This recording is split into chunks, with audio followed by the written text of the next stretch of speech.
I'm sailing away, set an open course for the virgin sea. 'Cause you know what? I can't sing. I'm gonna get a copyright strike.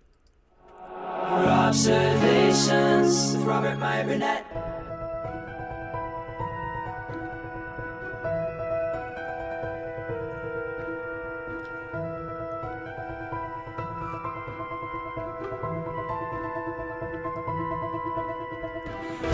Well, greetings, Imagination Connoisseurs. Once again, it's I, your Duke of Dope Discourse, your master of fun and wonder, your viceroy of verisimilitude, your sommelier of sci-fi and cinema, your archbishop of Banterbury, your chancellor of cheerfulness, your evangelist of the imagination, and of course, your existential Mr. Rogers. That's right, once again, it is me, Robcasting you, Robert Meyer Burnett, Robcasting at you, you imagination connoisseurs, you members of this, the Post-Geek singularity community, the very finest community on YouTube. That's why you're here. You're very fine people. I want to thank all of you for being here. This is Robservations, the show about something, episode number 640. 26 episodes away from episode 666, where we celebrate any and all things satanic in pop culture. Remember, I'm trying to put together the ultimate Spotify playlist about old scratch. So if you have a favorite song about the devil, now, there's 3 so far that I can guarantee are on that list. Number 1, Devil Went Down to Georgia. Number 100, Sympathy for the Devil. And of course, I've got The Cult right there, although that's the wrong album. Rick Rubin produced Electric, which came out after Love, and we're going to have Little Devil by The Cult. Come on, what's not to love? But you know what? That's only 3. We need 97 more. It's up to you. What are your favorite songs about the devil? Tell me, send them in. I'll add them to the playlist. I need 100. I would say I'd need 666, but that's just too much damn work, isn't it? Too much work for me. Can't that. Anyway, ladies and gents, boys and girls, kind souls, gentle beings, all of you across these 28 known galaxies. It doesn't matter who you are. It doesn't matter what you believe. It doesn't matter what your sexuality is, and I don't care what color you are.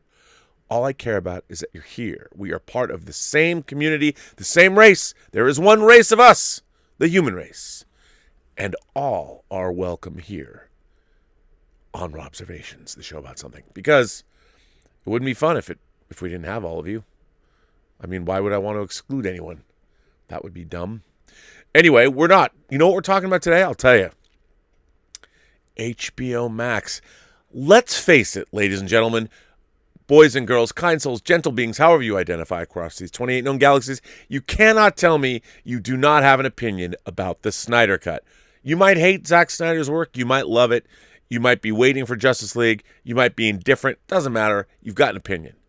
It might be the biggest fan event in 2021. And I'll have to tell you, I'm really excited for it. Look, people even now in the comments like, well, Rob, you were a naysayer. Look, I was a naysayer because I knew it couldn't happen.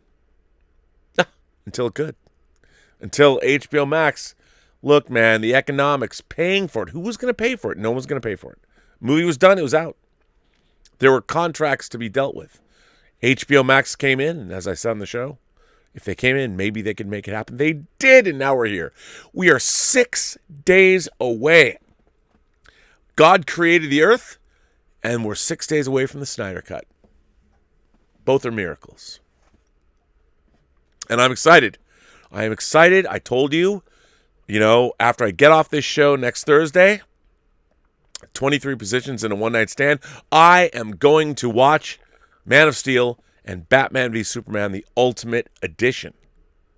It's too bad the 4K won't be out before then. I don't have the 4K, but I'll just watch my Blu-rays. It's fine.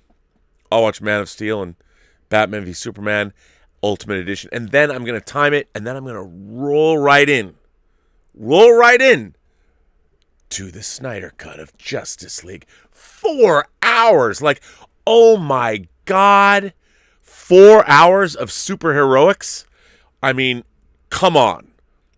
There have been some nights where let me just sing my own praises. I've performed for longer than 4 hours. But let me tell you, I wasn't superheroic.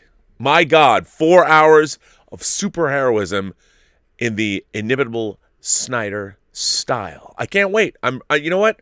Now that it's a reality, I'm all in. I'm like, my chips slide right onto the middle of that table. I can't wait. I mean, are you guys excited? Are you? Tell me in the comments. Give me a colorful metaphor about how fucking excited you are. I want to know. I mean, do you think like I do that's gonna be fucking metal? I feel like just saying like, yes, it's fucking metal. I mean, I feel like I should say that like maybe every day at some point on the stream and just be like, yes, yes, yes. Because that's kind of how I feel. I'm kind of stoked. I mean, seriously, I'm like, fuck. The realization of any dream. I keep going back. I wrote a paper. I still have it. I actually have this paper. I had a teacher named Carol Pankey. I was I had a crush on her. I had her for a long time. And I wrote a paper in her class about Sinclair Lewis's book, Main Street. And it was basically about a dream that failed. A woman had a dream and it failed. And I even quoted in the front of this paper, I actually quoted Star Trek. This is how insane I was. So in the front of this paper I wrote, it was a quote from a first season episode of the original series called This Side of Paradise. And Kirk said this about Elias Sandoval's failed colony. He said, another dream that failed. There's nothing sadder. And that's true. There is nothing sadder than a dream that dies. A dream, an unrealized dream. Because if it was realized, it's the height of heights. And that's what this is. That's what the Snyder Cut is. The Snyder Cut is the realization of not only Zack Snyder's vision, but it's of what fandom wanted. Of course, I know there's naysayers like, well, Rob, be careful what you wish for. What if it's not good? You know what? It doesn't even matter if it's good or not. I just like the fact that it exists. It's the realization of a dream. It's Zack Snyder's dream. It's all of our dreams. I mean, really, it's kind of a victory. I mean, isn't it? Anyway, lest we forget, the whole point of this, why does the Snyder Cut exist? It exists for one reason, and one reason only, to drive subscribers to HBO Max. Has anyone ever spent this much money on one thing to bring in subscribers for anything? Probably not. But that's what HBO Max did. Jason Kilar did. I don't know if it's Kilar. I don't know. I just know that I'm a fan of his, and I like his style. He's got panache, and he makes those moves. He runs a company. He's not worried about what happens. He's making the moves. Well, the reason the Snyder Cut exists is to drive subscriptions to HBO Max. That's the only reason it exists, is because they wanted event programming that could drive subscribers to sign up. Well, I hope all of you, I am an HBO Max subscriber. I hope all of you are. I mean, I really like the platform, to be honest. It's easy to navigate. They got a lot of good stuff. It's fun to have. It's cool. I like it. I'm enjoying it. The real question is, are you? And are you subscribing? And are you going to subscribe because of the Snyder Cut? Tell me in the comments below. Give me a reason. Well, hopefully, their gamble will pay off. And in today's deadline, Dade Hayes writes an article that was published at 11 o'clock this morning about this very subject. Let's delve into it, shall we? Warner Media Chief Jason Kilar addresses HBO Max AVOD plans and progress so far. It's working. Warner Media Chief Jason Kilar offered some fresh thoughts and a sprinkling of numbers about HBO Max's progress and outlook, emphasizing the lift it expects to get from adding a cheaper ad-supported tier. I understand why they're doing it, but nobody wants a cheaper ad-supported tier. Jason, I get why you're doing it, but bruh, what you should do is rebrand HBO Max to Warner Brothers Premium or Warner Brothers, this is the Pearly Gates, Warner Brothers something. You don't need an ad-supported tier. You need to rebrand it, but that's just me. We have worked hard to earn more of consumers' precious time, and it's working, Kilar said. The service, which launched just weeks after Kilar's arrival as CEO of Warner Media last spring, is also reaching a younger, more engaged audience than linear HBO, he added.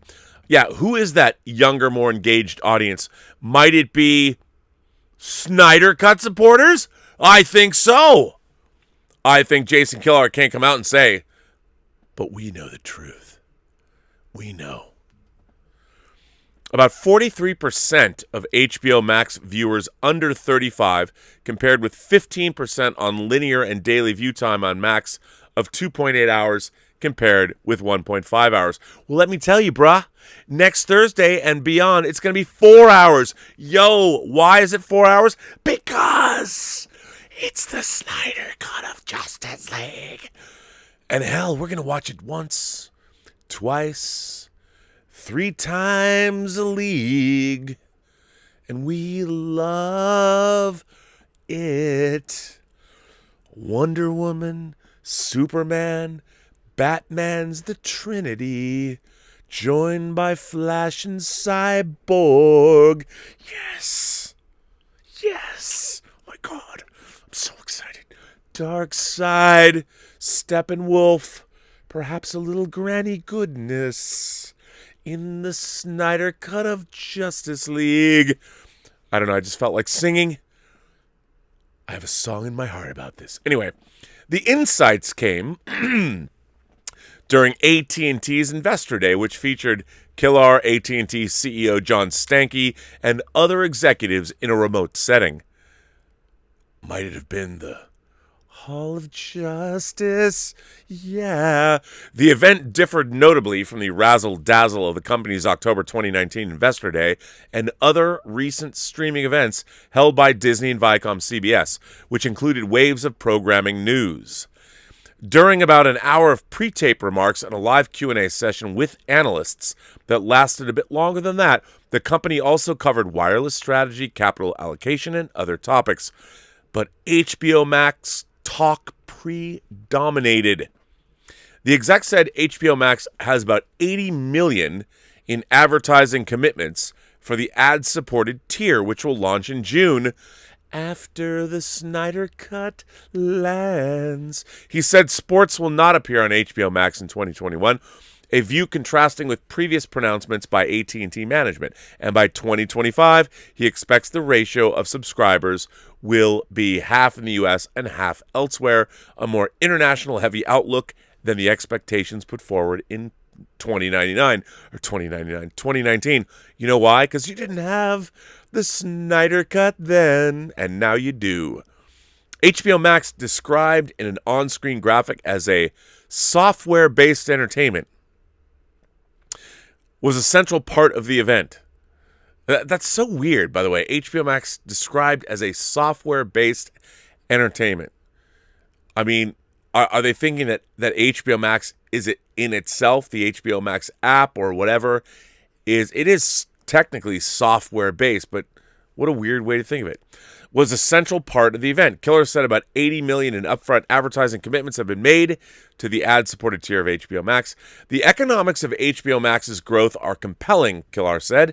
To use the U.S. as one example, we currently earn 90% in margin from each retail subscriber that we add. 90% in margin? Of the 41.5 million combined HBO and HBO Max subscribers domestically, by the end of 2020, a minority is pure retail, but Kilar said the share is growing. One big stimulus to retail subscriptions, Kilar said, was the controversial move, at least in Hollywood talent and movie theater circles, to release Warner's 2021 slate on HBO Max at the same time as theaters. Come on and Dune. AT&T has long indicated its hope that AVOD rollout will be a key growth driver. Prior to the investor day, the company boosted its subscriber forecast for the streaming service to 120 million. What is this? Come on, man. Wow. Why did that do that? Wait, you screwed me. Anyway. 120 million to 150 million globally by 2025. A big step up from initial projections. Might it be the Snyder Cut? Or not. Could be Godzilla vs. Kong. By the way, can I just digress? Godzilla's been to space. Godzilla doesn't need a weapon. Godzilla wins. The main difference will be with the theatrical premieres, Keller said, of the new lower price tier. Only those paying for the ad-free top tier will continue to have access to day-and-date premieres of Warner Brothers movies. Everything else will be the same, he said, reaffirming that HBO original series will not carry ads. Some AT&T executives had actively explored putting ads on HBO, to the angst of many inside the network after the close of the Warner deal in 2018. Hey, AT&T executives, if you were ever thinking of putting ads on your top tier of HBO Max, you're stupid and you shouldn't have your jobs. As to content spending, which came in at $2.4 billion last year, and you know what 70 million of it was for? The Snyder Cut. I bet it was 100, but so a paltry sum compared to the $2.4 billion they spent. Killer said it will continue to grow, but he didn't offer any forecasts.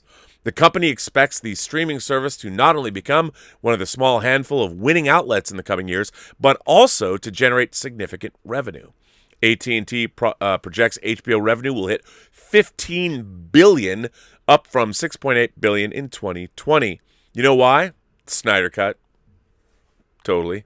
Reflecting trends since launch, Killer said the majority of that $15 billion will come from streaming, not traditional linear carriage of HBO. The revenue per user of HBO Max thus far, which is not a complete surprise given its $15 a month top of the market price point, continues to be a big talking point for AT&T.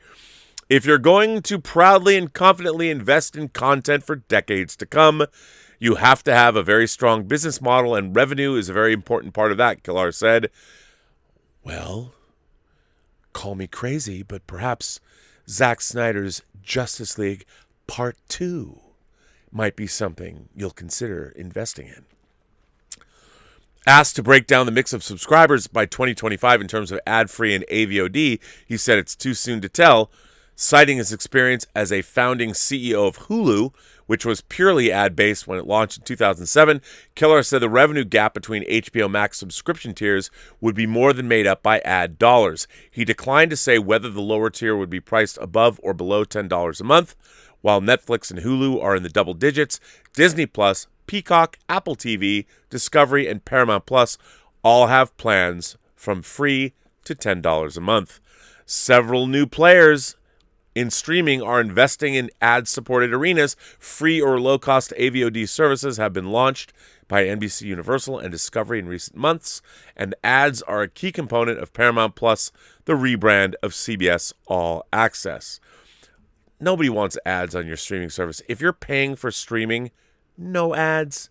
The overall streaming field has grown more crowded, with Disney, Apple, and a host of media companies joining the pursuit of Netflix.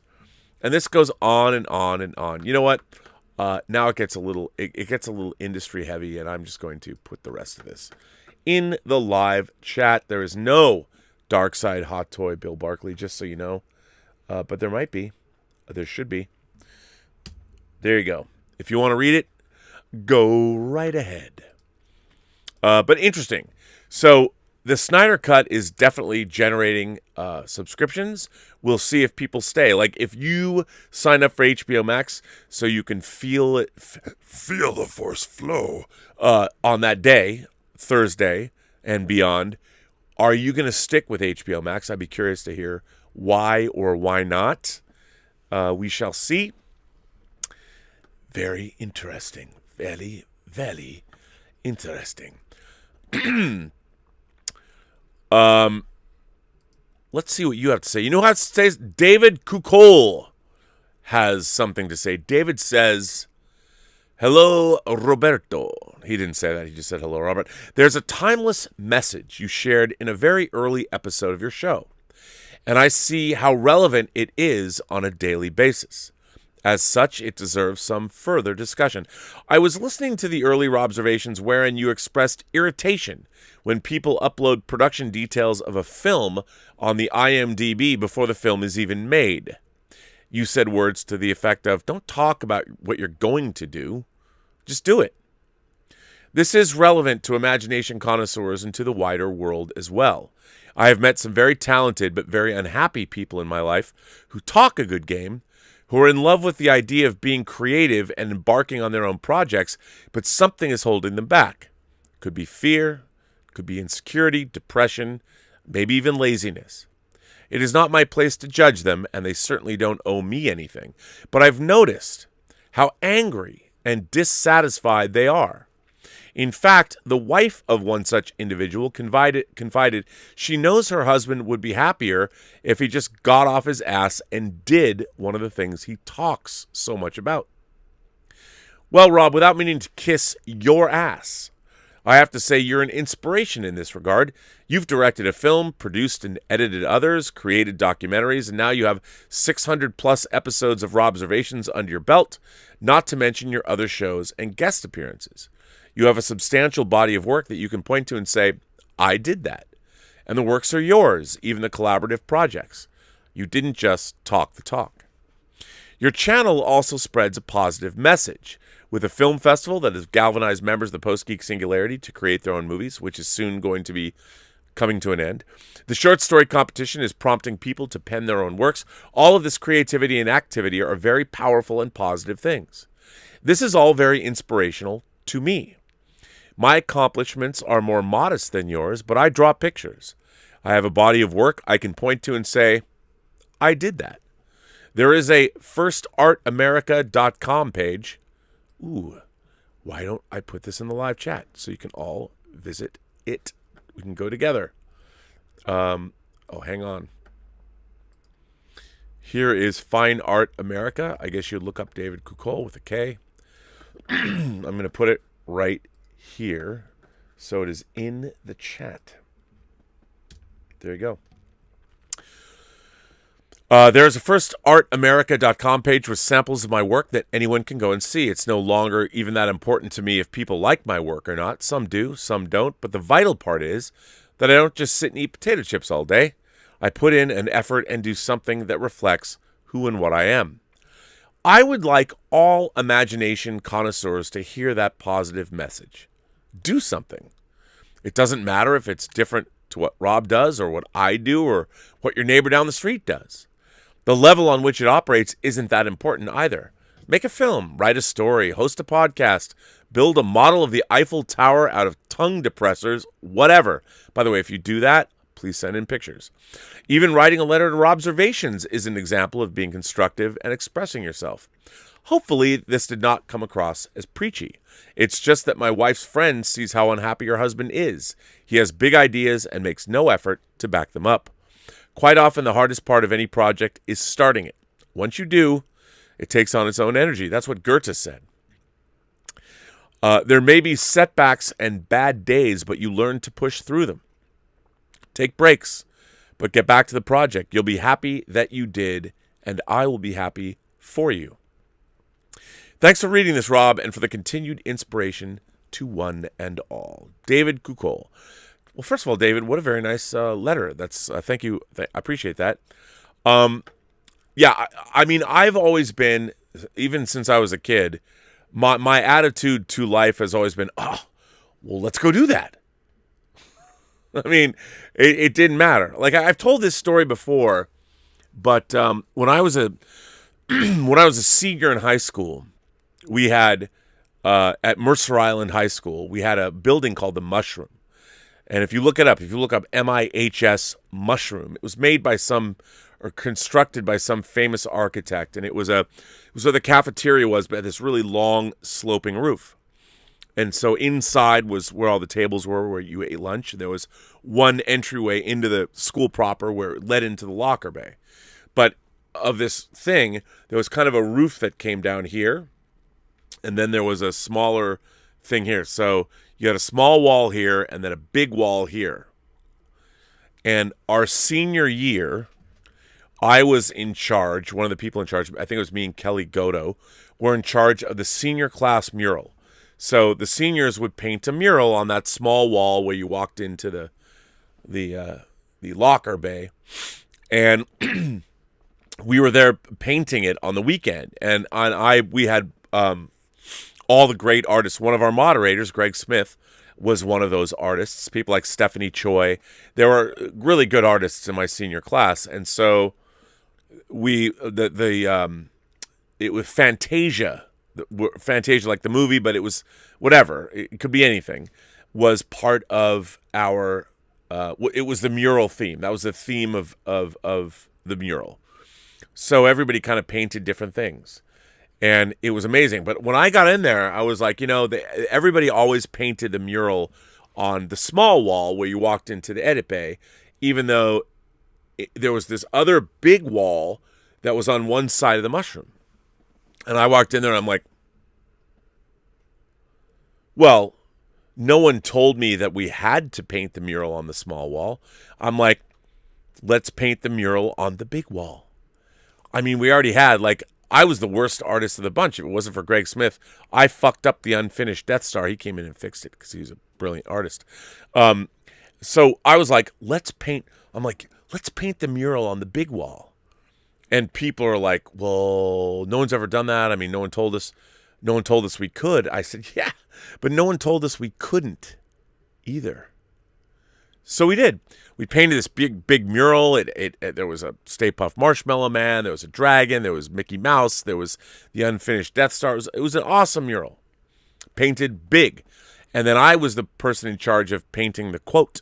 And the quote was from Ralph Waldo Emerson, and it was, "What lies before us and what lies behind us are tiny matters compared to what lies within us." And lest you think I'm reliving the halcyon days of high school, I'm not. I'm just telling you this is a point. There's a point to this. So we did that over the weekend. On a Monday morning, I got called into the principal's office. I did, by Jackie Hallett, the vice principal, and by Larry Smith, our principal. I got called into the principal's office, and I had to sit down. Whenever you get called into the principal's office, it was never good. It was never good. And I knew exactly why I was called into the principal's office. I expected it. I got sat down, and they said, so we really love the senior class mural. And I'm like, isn't it great? It's amazing, isn't it? I love it. So good. Everybody did such a good job. Where are they going to go? What are they going to tell me? They're going to discipline me? Basically, they said, you're right. Good job. What were they going to say? That like you painted it on please paint it over and repaint it on? No. But I think what was interesting was the point, and the thing that I learned that day, which is really important, never, if you're going to do something. Now, when I say this, I don't think that it's true of everything. If you're going to practice this philosophy, you need to have the goods. You need to know that you have the goods, because if you don't, then this philosophy won't work. But my philosophy is, again, never ask for permission, beg for forgiveness.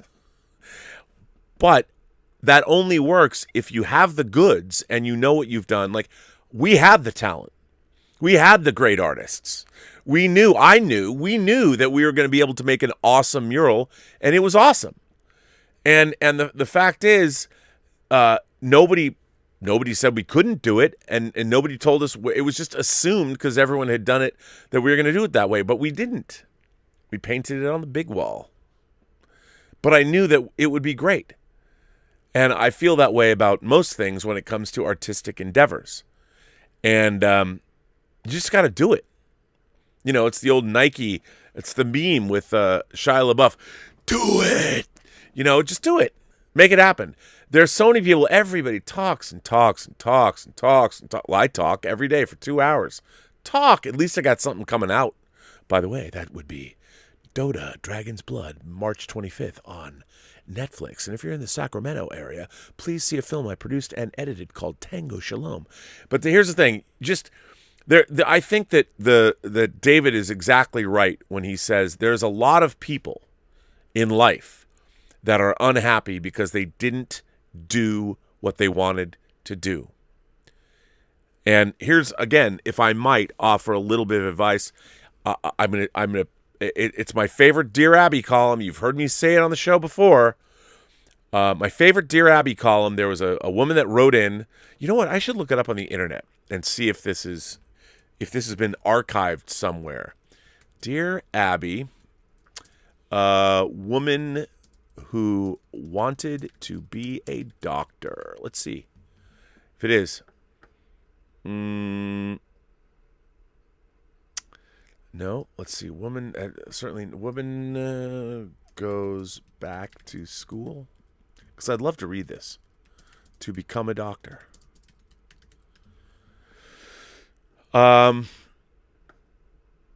Nope. Anyway, you're never too old. Ooh, maybe this is it.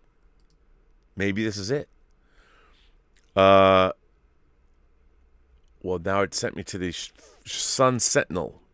Where's the Dear Abby column? Oh, man. You know what? It was this archived column. How do you find the archive?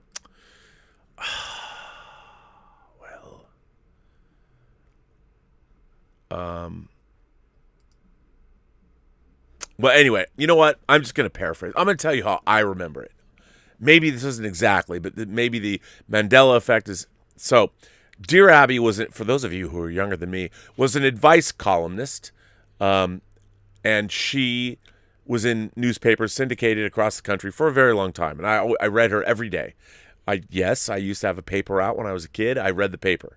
I was a newspaper freak. I did read the newspaper when I was a kid, and I loved delivering the newspaper, by the way, even though I had to get up at like 4 o'clock in the morning when I went skiing on the weekends because the papers had to be there. But so this Dear Abby column, woman writes in and she says to the effect of, like, Dear Abby, I've always wanted to be a doctor, and now I'm in my 40s, and I want to go to medical school, and if I go back to school and I do medical school in my residency, and when I finally finish, when I'm finally a doctor, I'm going to be 50. What should I do? And Dear Abby's advice was, again, I paraphrase, Dear Abby said, you're going to be 50 anyway. Meaning, do it. Just go do it. So you're going to be a 50-year-old doctor. It's better than not being a doctor. Elizabeth, as you all know, the ace, the arbiter of cinematic excellence, and the enchantress of entertainment, my enchantress. She, single mother. I mean, she's not really a single mom because I'm here too, but we're not married. But so technically, she's a single mom raising daughters. She went back to Art Center. Art Center, one of the most prestigious art schools in the country. She didn't need that aggravation. But she went back anyway. Why? Because she wants to get her degree. She wants to go back into teaching. And she did it. She's doing it. Every single day, 7 days a week, she's doing some kind of work. And I feel, isn't that the best way to be? Like, isn't doing something better than not doing something? I've got friends, they're embittered. They're embittered about a number of different things across a wide spectrum of professions and things like that. And my whole thing is, what's stopping anybody from doing anything? I mean, look, what's stopping me from making movies is money. But I need lots of money. You need lots of money to make movies. But that doesn't mean I can't start my own YouTube channel. And yeah, you have to do it every day. I had a friend of mine try it one day. He's like, I want to have a YouTube channel like you. He did it for one day. He's like, I can't do that. I can't talk into a camera for 2 hours. 2 hours. I'm like, bruh. I mean, what can I tell you? You either do it or you don't. People that don't do things are people who don't do things. And if they're embittered by that, well, who's to blame? The fact is, tomorrow is the first day of the rest of your life. If you want to do something, if you want to write a book, you want to start a YouTube channel, just like Shia LaBeouf said, paraphrasing Nike, do it. Just do it. Why not? Nothing can happen bad to you. Nothing bad's going to happen to you if you do these things.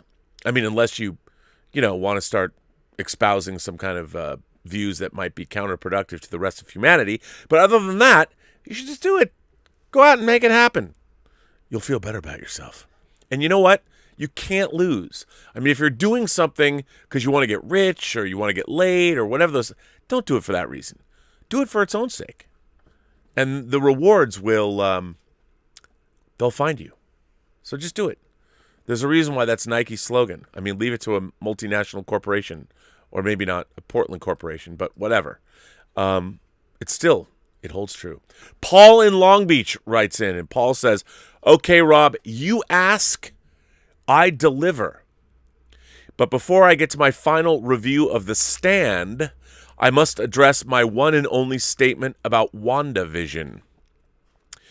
A few weeks ago, I wrote a short note about the casting of Evan Peters. I stand by my fantastical theory that Sarah Haley Finn, for those of you who don't know, she is the casting director, the genius casting director for Marvel. Let's see how she, I'm going to look her up and find out exactly how she's billed. Okay, it's Sarah Finn. How funny is that? Sarah Finn, sometimes credited as Sarah Haley Finn, is the casting director beginning with Iron Man for the Marvel Cinematic Universe. And by the way, interestingly enough, she graduated from Yale. Doesn't surprise me. She's amazing. So, a few weeks ago, I wrote a short note about the casting of Evan Peters. I stand by my fantastical theory that Sarah Haley Finn may be the funniest person in Hollywood today. This is probably a good time to explain to the listeners who she is. Not everyone knows. It was all her idea, and I, for one, find it bone-ticklingly funny, because overinvested talking heads with YouTube channels don't like their theories falling apart after talking about them for 2 months. Don't blame Kevin Feige, folks. Thank the consistent work of Miss Finn. She's laughing herself to sleep at night. Okay, back to The Stand. Actually, just thinking about The Stand generates a perpetual Pink Floyd type screaming in my mind. It is just that frustrating. My notes after episode 6 were, this is a dumpster fire inside a clusterfuck, neatly wrapped all up in a New Vegas circle jerk. And I'm fine with that assessment. I'm fine with it because that is exactly what this writer's room must have become. Nobody in the room said, maybe this non-linear story structure isn't such a great idea. We're going to treat Tom Cullen and trash like this. I would like to compliment the production for being prophetic about one thing.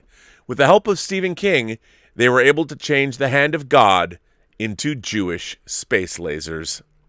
Kudos to them for predicting the future. Paul. Yeah, I know people that were involved in The Stand, and I have to say, I hated it. And The Stand is one of my favorite books of all time. Yeah, not good. Didn't dig it. Jeffrey Barber writes in. Jeffrey says, Dear Mr. Burnett and the Post-Geek Singularity, I've been pondering dogma when related to the franchises we love, such as Star Trek and Star Wars and soon-to-be Superman. In the previous century, movie franchises such as Tarzan, Zorro, Bonzo, and the Road movies flourished and faded. Each were wildly popular in their time. Each had some failures and some titillating scandals, some due to mistakes on the creator's part, such as Jane losing her top, and some due to outside circumstances, such as the rampant racism that was in conflict with Zorro. It wasn't these that killed them, rather apathy or Bob Hope moving on to something else, like entertaining the troops. The world is much more connected than the world of the 30s and 40s where these franchises thrived. The scandals, backroom deals, backbiting, all are much more accessible than when these interested in those movies had to trust Hedda Hopper to report the dirt. Hedda Hopper was she wrote a column and she she was somebody who talked about Hollywood rumors. The variety of social media outlets, though, controlled by a small number of companies, give people and productions many more ways to leak information, converse about information, yell at each other about their view of things, and generally act like small-town people catching Hester in her compromising position. There are, of course, a wide variety of effects from this, but I want to concentrate on two. Disney tries to be an inviting corporation. Public relations is everything to that company. Disney Lucasfilm emulates that drive, and because of that keeps a high profile on social media outlets. Recent weeks have tested that resolve to stay on social media. Perceived differences between Lucasfilm and the fans, Lucasfilm and itself, and Lucasfilm and certain political ideologies invited a firestorm on these social networking platforms. Lucasfilm's Star Wars has fled from YouTube after the firing of Gina Carano and the ratioing of Kathleen Kennedy. Lucasfilm has endured continuing ratioing on Twitter. Last week's announcement on Instagram of the new characters in the High Republic was pulled with alacrity after scorn was poured on not only the captain but the navigator of the vessel. It seems there is no safe haven for Disney Lucasfilm. The current masters of Star Trek, Doctor Who, and the Justice League have similar issues, but not so prevalent because they still stay off social media to a greater degree than Disney Lucasfilm. Each of these franchises has a past and a dogma that goes with that past. Star Wars is about hope, fighting the odds, grand adventure, and good versus evil. Star Trek is about discovery, challenging yourself, and to be the best you, working with others to meet the problem or issue, and inspiring everyone to be better without malice or fear or prejudice. Doctor Who is similar, except a much more personal story because it involves fewer people who you get to know much better, even the enigmatic Doctor. May he rest in peace. The Justice League, for me, always encapsulated that famous phrase from Spider-Man, which is why I was always confused that Spider-Man didn't play with Superman. With great power comes great responsibility. As a religious person and a historian, I know what happens when you mess with dogma. Atheists and agnostics have pointed to the bloody history of religious wars as a point that religions are antiquated and, at best, and evil probably. This view is based on people reacting to changes in dogma badly. The monotheistic religions had so much they believed as bedrock that it was difficult to allow for other people to see things even slightly differently. An alien researching the religions would note so many similarities, but the differences spawned the aforementioned conflicts. This country and its forefathers learned that lesson and put it in the Constitution as a stricture against established religions. They knew dogma was too powerful to allow it to be in power. The current climate around our beloved franchises seemed to trace back to dogma and a fight about what is correct. Franchises seem to die when they stray from expected norms. There is hope for franchises to return. Tarzan enjoyed some success under Disney. Antonio Banderas breathed new life into Zorro. But Bonzo will never return because his friend became president and not for the current party in power. I will care about our franchises when the creators care about the stories that made them great. I wait excitedly for March 18th because Zack Snyder cares. The same for this December because Jon Favreau and Dave Filoni care. Mr. Feige cares. So I will continue to watch most Marvel. Otherwise, I will stick to my physical media and share those with my daughter for her to carry on, just like a religion. All the best, Jeffrey Barber. Jeffrey, what a good letter. I mean, you nailed it. It seemed like such a simple thing. Hire people that love the franchise, or at least hire people that love the franchise or don't love the franchise but know what they're supposed to do. Rick Berman was not a Star Trek fan. Even now, I will tell you, when I went back and interviewed him, luckily when Roger Lay and I went back and interviewed him for the Next Generation Blu-rays, we didn't even know if he'd be down with it because, he traditionally did not engage a lot with the fans. And he let us come into his very beautiful house with his very beautiful wife, very tasteful.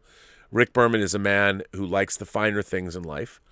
And he was not a Star Trek fan. He was an executive with one foot out the door at Paramount before he got the Star Trek gig. But he knew enough, and a lot of people did not like.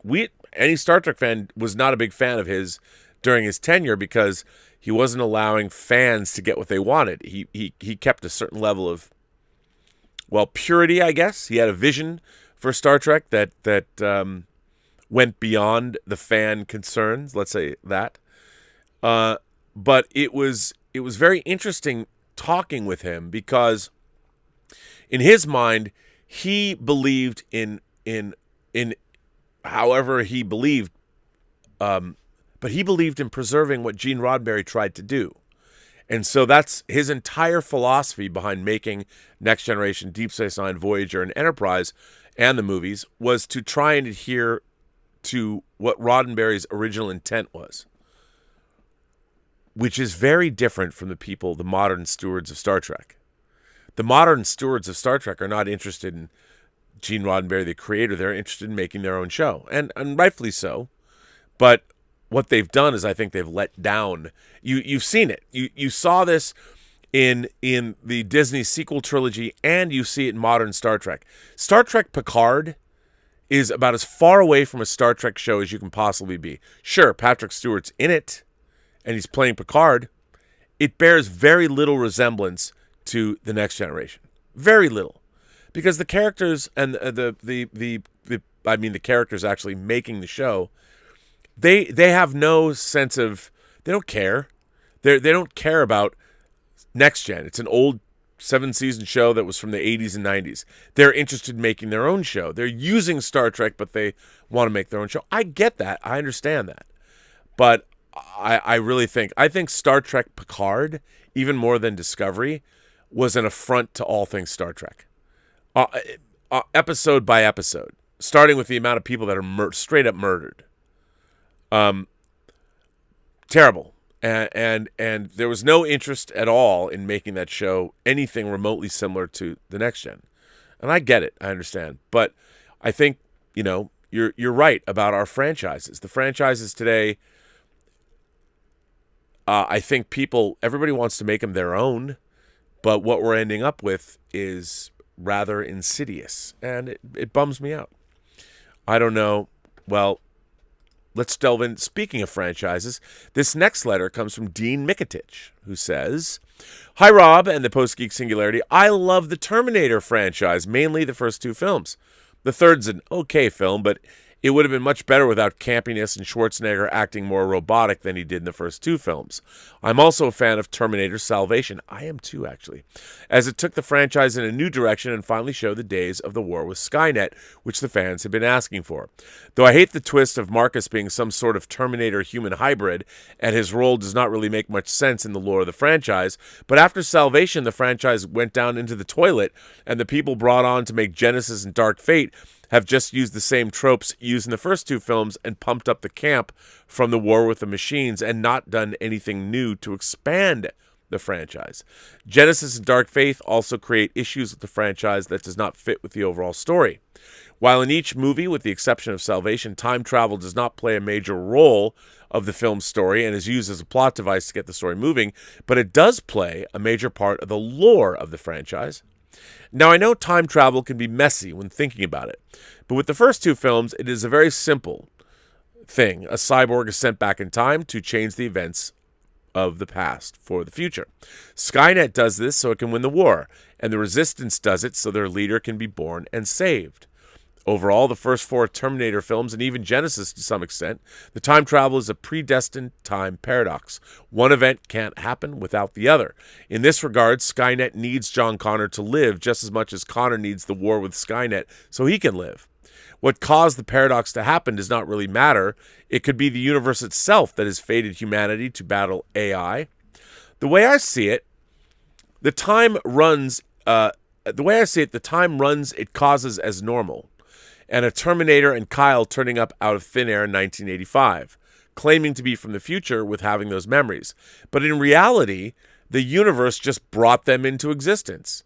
This opens up the paradox, and we have events of the first film. Kyle is John's father, which can't happen unless he is sent back in time, and the destruction of the T-800 brings the advancements in AI that leads Cyberdyne to creating Skynet.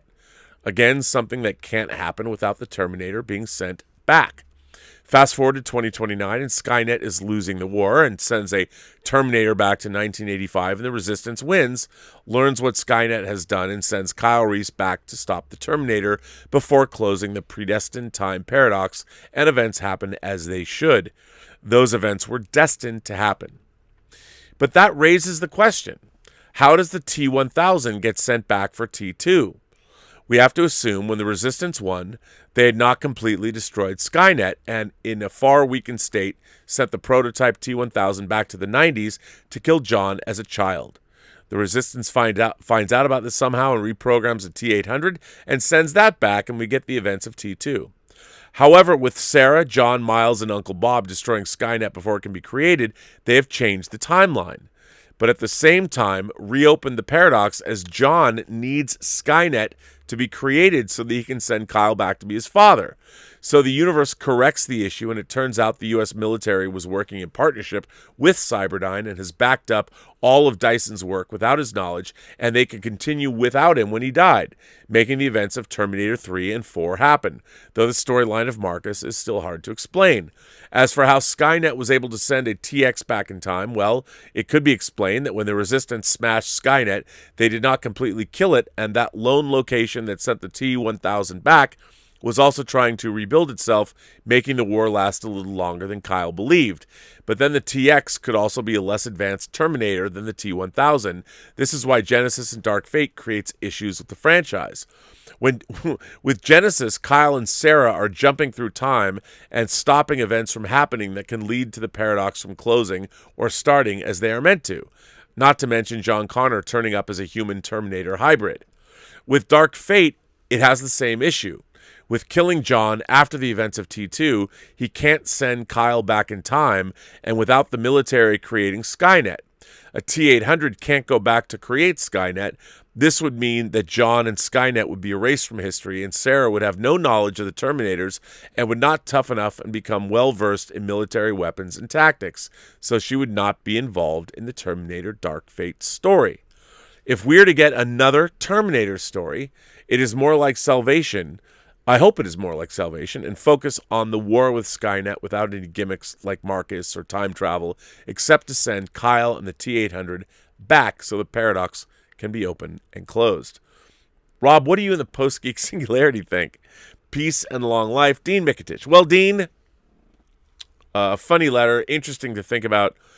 But here's one of the things that let me give you Rob's thoughts on time travel. At least if time travel were real or whatever.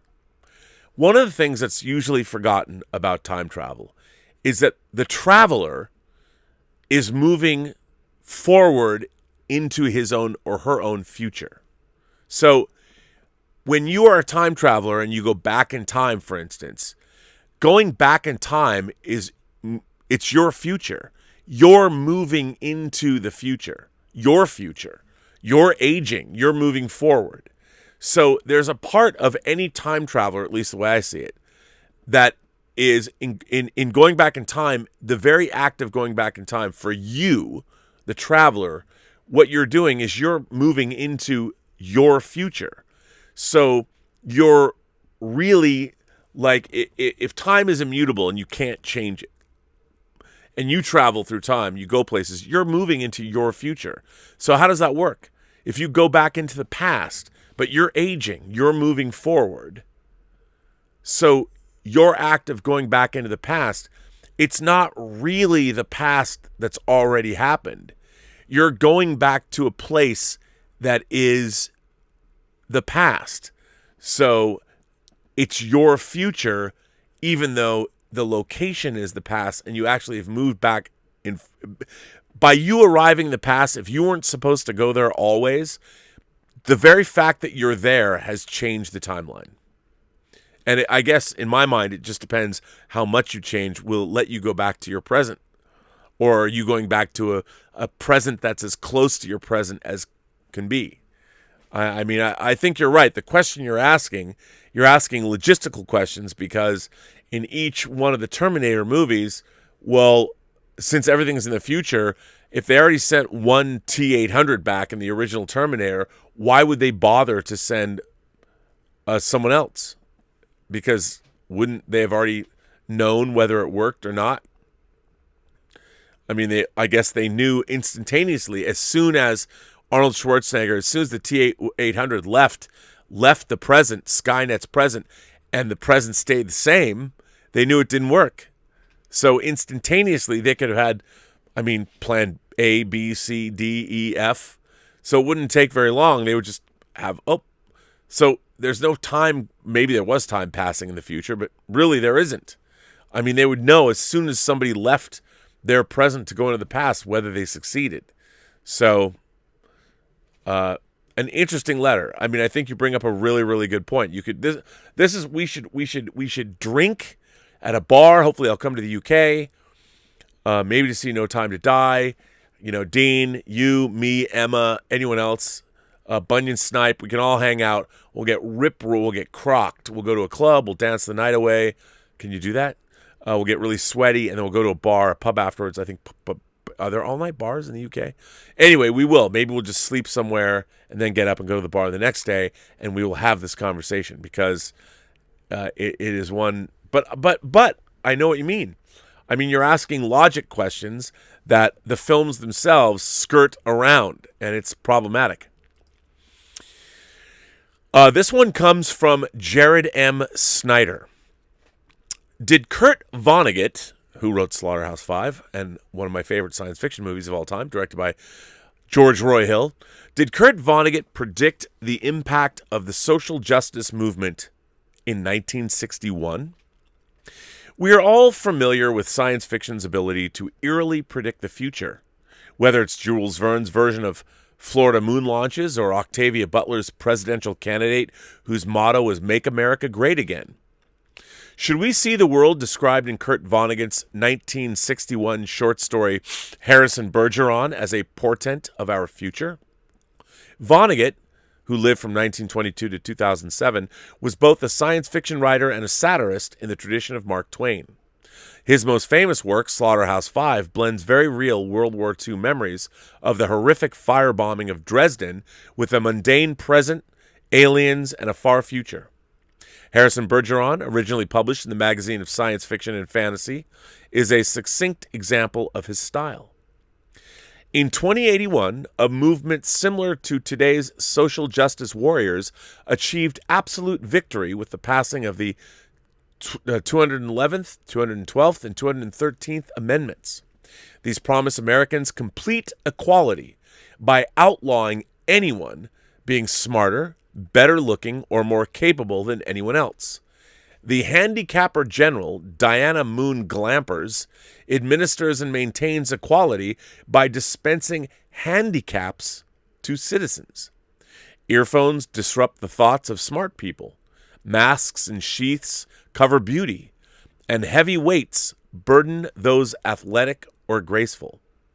Without this equality, a dark ages will return with everybody competing against everybody else. The public has been led to believe. Ever vigilant, HG men tirelessly search for the under-handicapped. Vonnegut introduces us to George and Hazel, whose son Harrison, the HG men took from them at age 14, having determined that his combination of hyperintelligence, good looks, and physical prowess made him a threat to society. While George and Hazel watch a ballet on television where dancers and musicians suffer under severe handicaps, a breaking news bulletin announces the escape of their son. As they continue to watch, Harrison arrives and interrupts the ballet, shedding himself of all of his handicaps and declaring himself emperor. After selecting a ballerina to be his empress and removing her handicaps, the couple begins a joyous dance to the accompaniment of the newly liberated musicians. As the dance reaches its peak, Glampers arrives and shoots them both dead. The story resolves to George and Hazel shrugging off what they just witnessed as their TV returns to its regularly scheduled broadcast after the other performers have scampered back into their handicaps. In our time, equity and equality are being conflated, and instead of wanting a world of equal opportunities open to all voices where merit is rewarded, the intended outcome, as seen in Vonnegut's vision, is the imposition of an equality ensuring that everyone is only as good as anybody else. No one is offended. No one is triggered. In Harrison Bergeron, newscasters must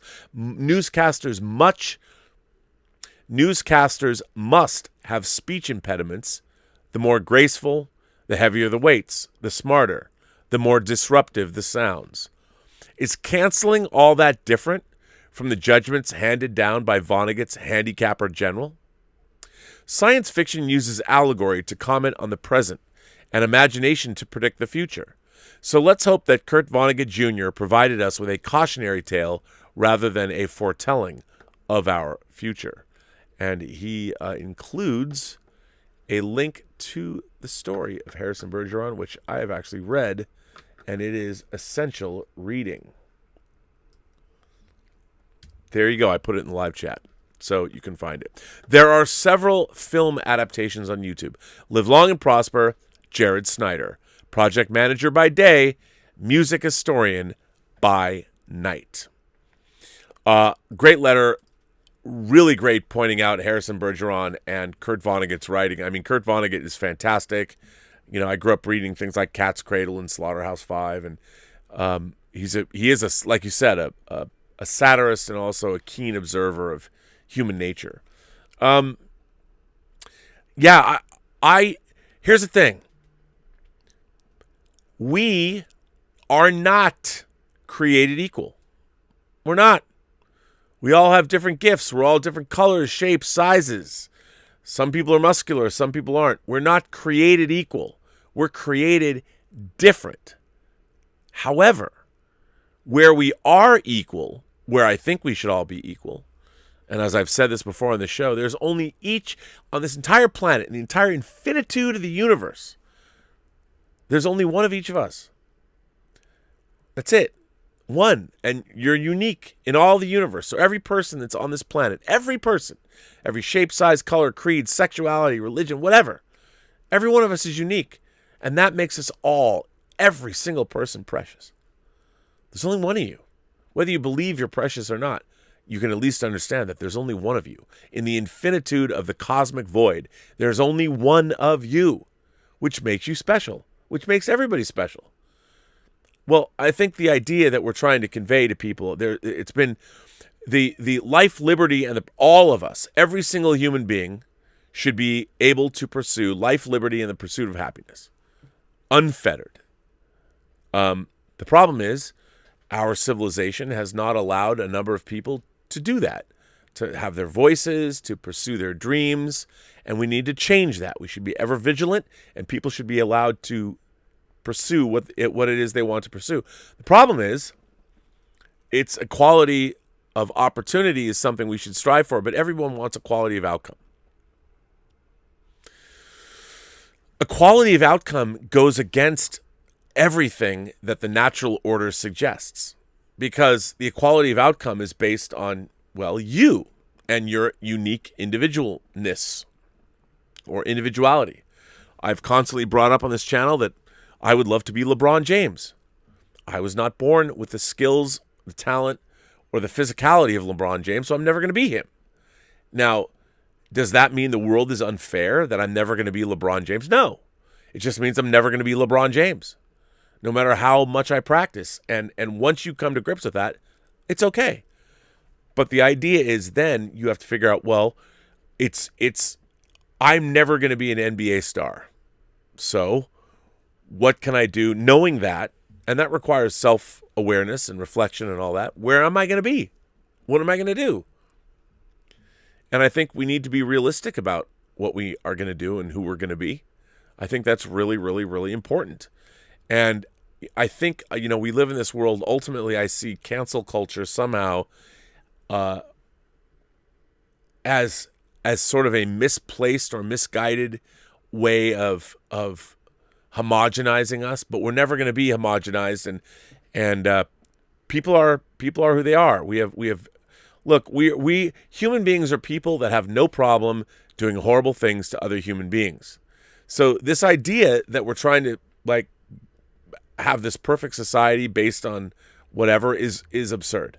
The fact is we're not equal. Everybody needs to perform according to his or her gifts, just like Kirk said in Star Trek.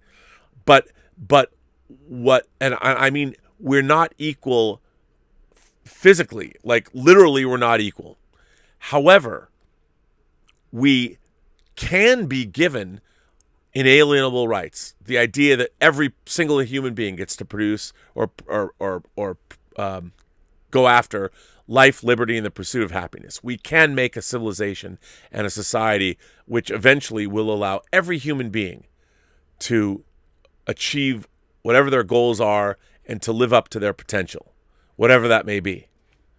And that's what we should be searching for. That's what we should be aspiring to, because every single human being, that's why I think it's apparent and it is necessary that we have voices that haven't been heard. Marginalized people, whether you're a minority or whether you're... These voices need to come to the fore. We need to hear from them. You know, all the people that had no voice, the people that were put down for various reasons, let them rise up.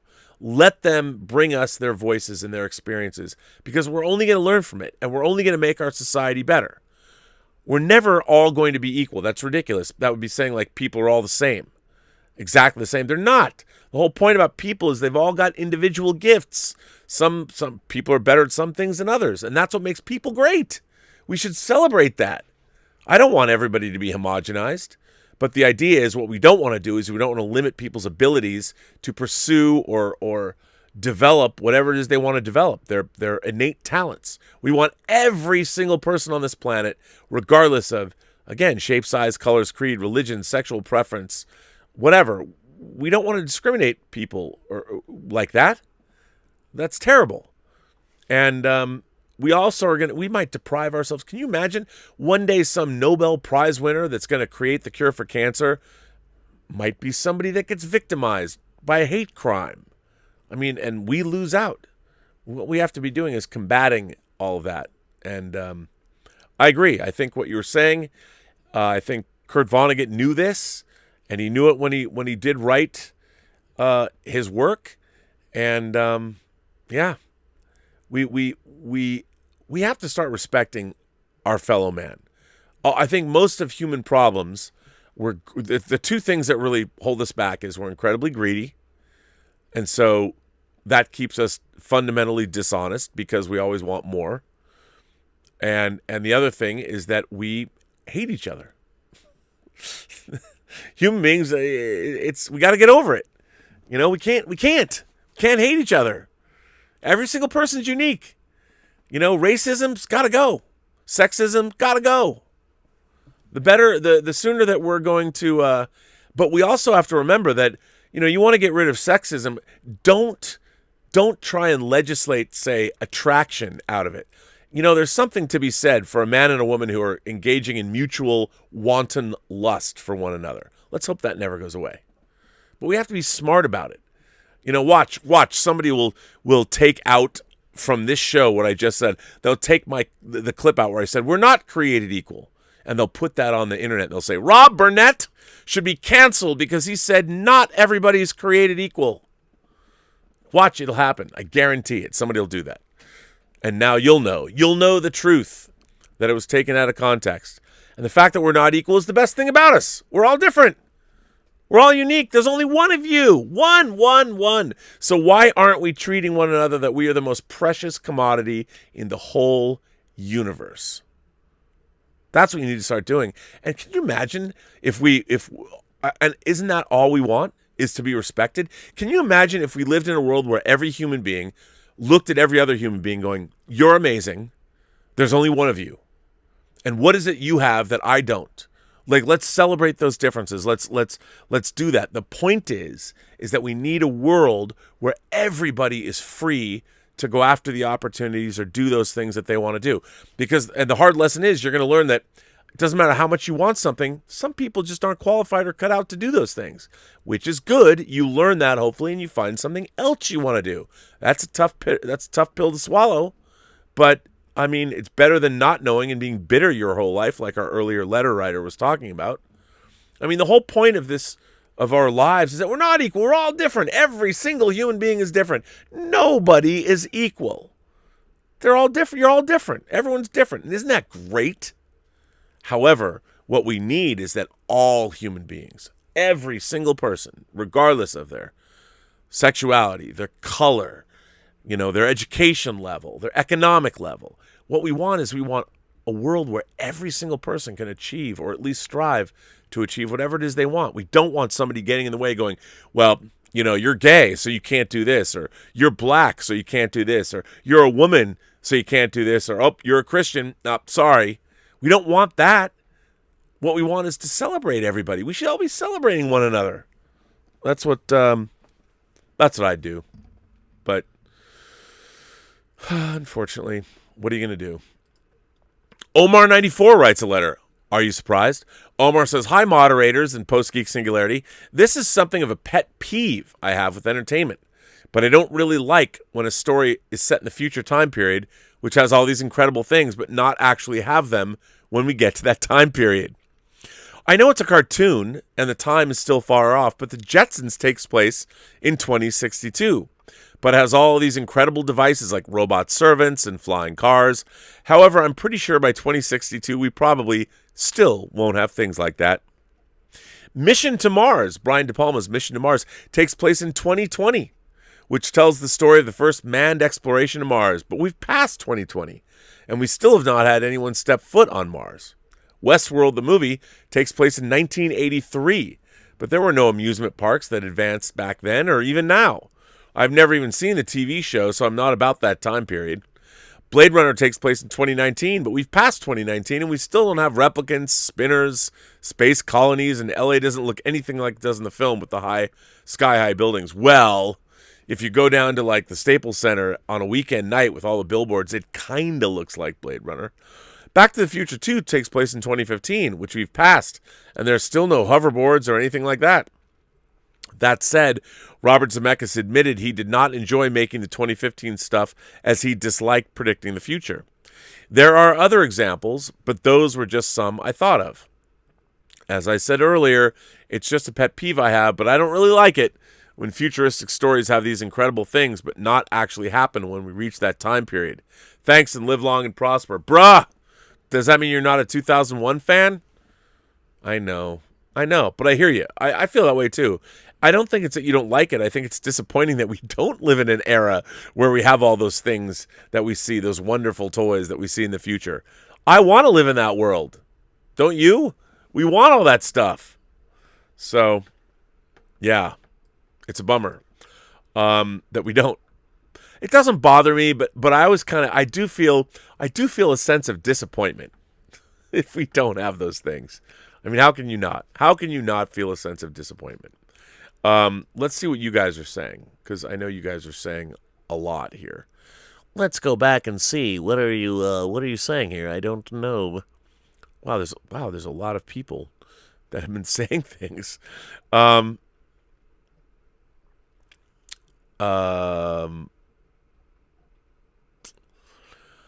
Okay, here we go. Louise X Sparrow became a member. Our moderator became a member. Thank you, Louise. I appreciate that. A dude with no tattoos sends in a tip and says, yo, our dog watched Zendaya and the Protagonist on Netflix last night. That would be Zendaya and Mr. Washington. 5 key takeaways. 1, Zendaya. 2, Zendaya can seriously act. 3, maybe we don't need to transfer Denzel's brain to another. 4, mac and cheese doesn't fix all problems, apparently. And 5, Zendaya. Well, dude, with no tattoos, I think Zendaya can do no wrong. It's creepy for me to say, oh, she's hot, but she is. I mean, I know she's would be my daughter's age if I had a daughter, so it's probably weird and creepy for me to say that. But I from a purely, psychological, anthropological standpoint, I would say that I think Zendaya is, you're correct, a very attractive woman and a fine actress. So I agree with you. A dude with no tattoos continues to go on and says, you may recall a Post-Geek Singularity member, definitely not me, wrote in asking a fuck, dispose of, or marry question featuring redheads, and someone else noted how the DCEU is underutilizing Diane Lane. Did you see the first Snyder Cut trailer? Coincidence? I think not. You know what? I think Diane Lane's one of the most beautiful women who has been alive, certainly during my lifetime. And if you go back and you watch The Outsiders or Rumblefish or Streets of Fire, Diane Lane is painfully gorgeous. I mean, to look at her, to gaze upon her, she is a living work of art. And just so you know, apparently Thanos was married to her and they didn't get along very well, or he didn't treat her right. How can you not? I don't understand. Diane Lane, my God. My God. I'm with you right there. It's not a coincidence. Terry Pennington Jr. says, with your estimate at any given studio, how many scripts are just sitting there collecting dust, likely to never be made into something? And what is the most insane off-the-wall script or idea that you've ever read or heard for a movie or a television plot? Ooh, I have answers to both of those. With your estimate at any given studio, how many scripts are just sitting there collecting dust? Thousands.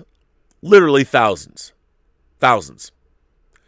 I can't even imagine what the Warner Brothers story department looks like now, but now they're stored on disc, I would imagine. But before the newfangled internet era, like 25 years ago, everything was printed out. And there are thousands and thousands of scripts that never get made. There is an incredibly, I would love to know, I don't know this, it's probably on the internet somewhere, how many scripts are written a week, or how many scripts are written a year as to how many get made. It's got to be like 10,000 to 1. It's insane. The number's insane.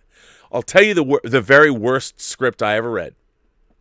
The most insane, dumb idea. I couldn't believe I was reading it. So, for those of you who are aspiring screenwriters, I'm going to tell you something from a reader's perspective. This is when I was reading at CAA, the Creative Artists Agency. I was a freelance reader, and every Friday I was expected to go pick up scripts. I had to pick up 2 unsolicited screenplays, which means they were from writers that were not represented by CAA, maybe somebody's friend, whatever. There were 2 unsolicited, you had to read 2 unsolicited scripts on the weekends. And here's the thing. If you didn't get to CAA early in the morning, what was left on this pile, and it was like a table. It was a table in the corner, this table of unsolicited scripts. If you didn't get there early, you were left with the dregs. And how did you know they were dregs? Here are a few things for you professional screenwriters you need to know about your script in terms of presentation. First of all, and this is going to seem dumb, I've said it before on the show many times, when you print out a screenplay, it's on 3-hole punch paper, right? Well, screenplays have brads in them, the little metal, the copper, the brass, or whatever, brads. 2 brads, not 3. 2. You don't put a brad in the center. I know it seems stupid, but if you put a brad in the center, we know the readers who are going to be the first line of defense that are going to see your scripts won't read it. They'll be like, this person doesn't know the business. I know it's stupid, and I know it seems unfair for you screenwriters. Like, what do you mean, Rob? Why can't I? Look at that luxurious mane. Why can't I? Why can't you just don't do it? Don't put a 3rd brad. It just shows you're unprofessional. The other thing is the cover page. Some people put pictures on their cover pages, their scripts. Don't do that. As a matter of fact, normally a screenplay is written with the Courier font. The title on your script, the title, maybe it can be all caps, and if you want, make it bold. But don't make it bold and then also put quotes in it. Don't do that.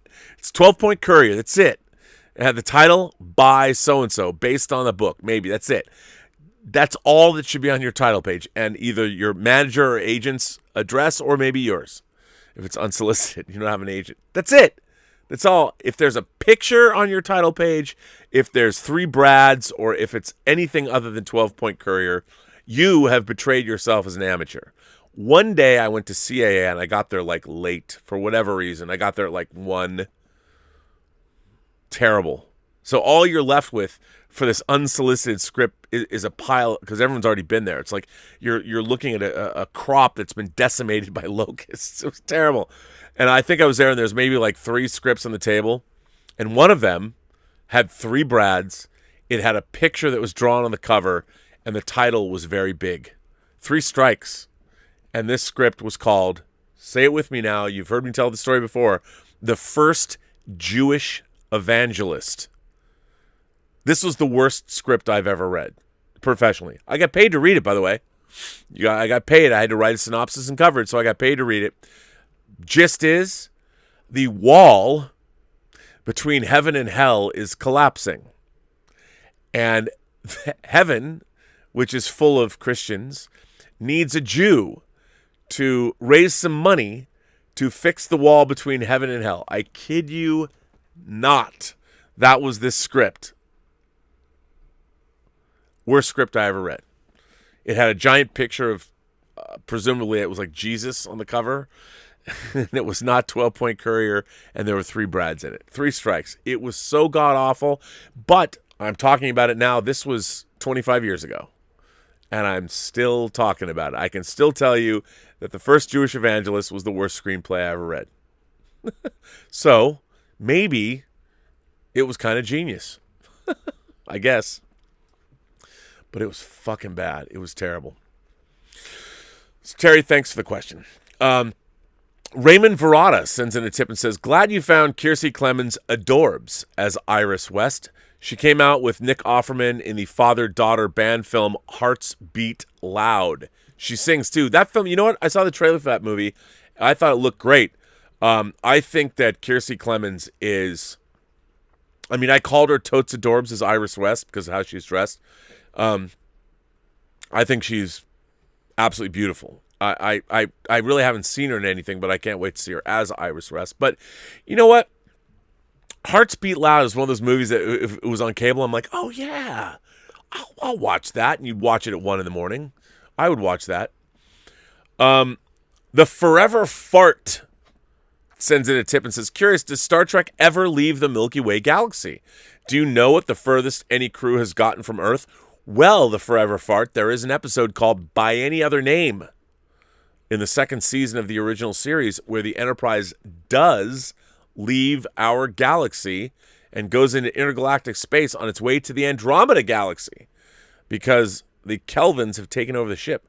Now, there's also an episode of Star Trek The Next Generation called Where No One Has Gone Before. It was maybe the 5th episode of the 1st season, co-written by Diane Duane, where Q whisks the Enterprise, or the Enterprise goes, well, where no one has gone before. And they go very, very far to like the end of the universe where they have just a composite of NASA photographs. But hey, it's pretty cool. So that was outside of the Milky Way galaxy. And now correct me if I'm wrong, people. I think that's the only time. I'm sure maybe Voyager did it. But I off the top of my head, that's all I remember. So the Forever Fart. I mean, I wonder about that name too. You call yourself the Forever Fart. Is that just an endless like, or is it a rip-roaring endless fart? Like, what is it? Is it like an SBD? I need to know. Matthew Smith says, Rob, I just saw the trailer for The Unholy. Oh, my God. I just saw the trailer for The Unholy with Jeffrey Dean Morgan and William Sadler. I'm not a big horror fan, but I love religious stuff like this. What are your thoughts on this movie if you've seen the trailer? Matthew Smith, oh, my God. The Unholy is up at the top. I will watch any movies with... I love religious horror. I love it. And if there's a demonic influence, so much the better. The Unholy, which by the way is rated PG-13. The Unholy is fucking awesome. That trailer is awesome. God, for that movie better stick the damn landing. Because by the way, if I remember correctly, The Unholy is based on... Wait, let me check this. Before I say this, I want to make sure it's correct.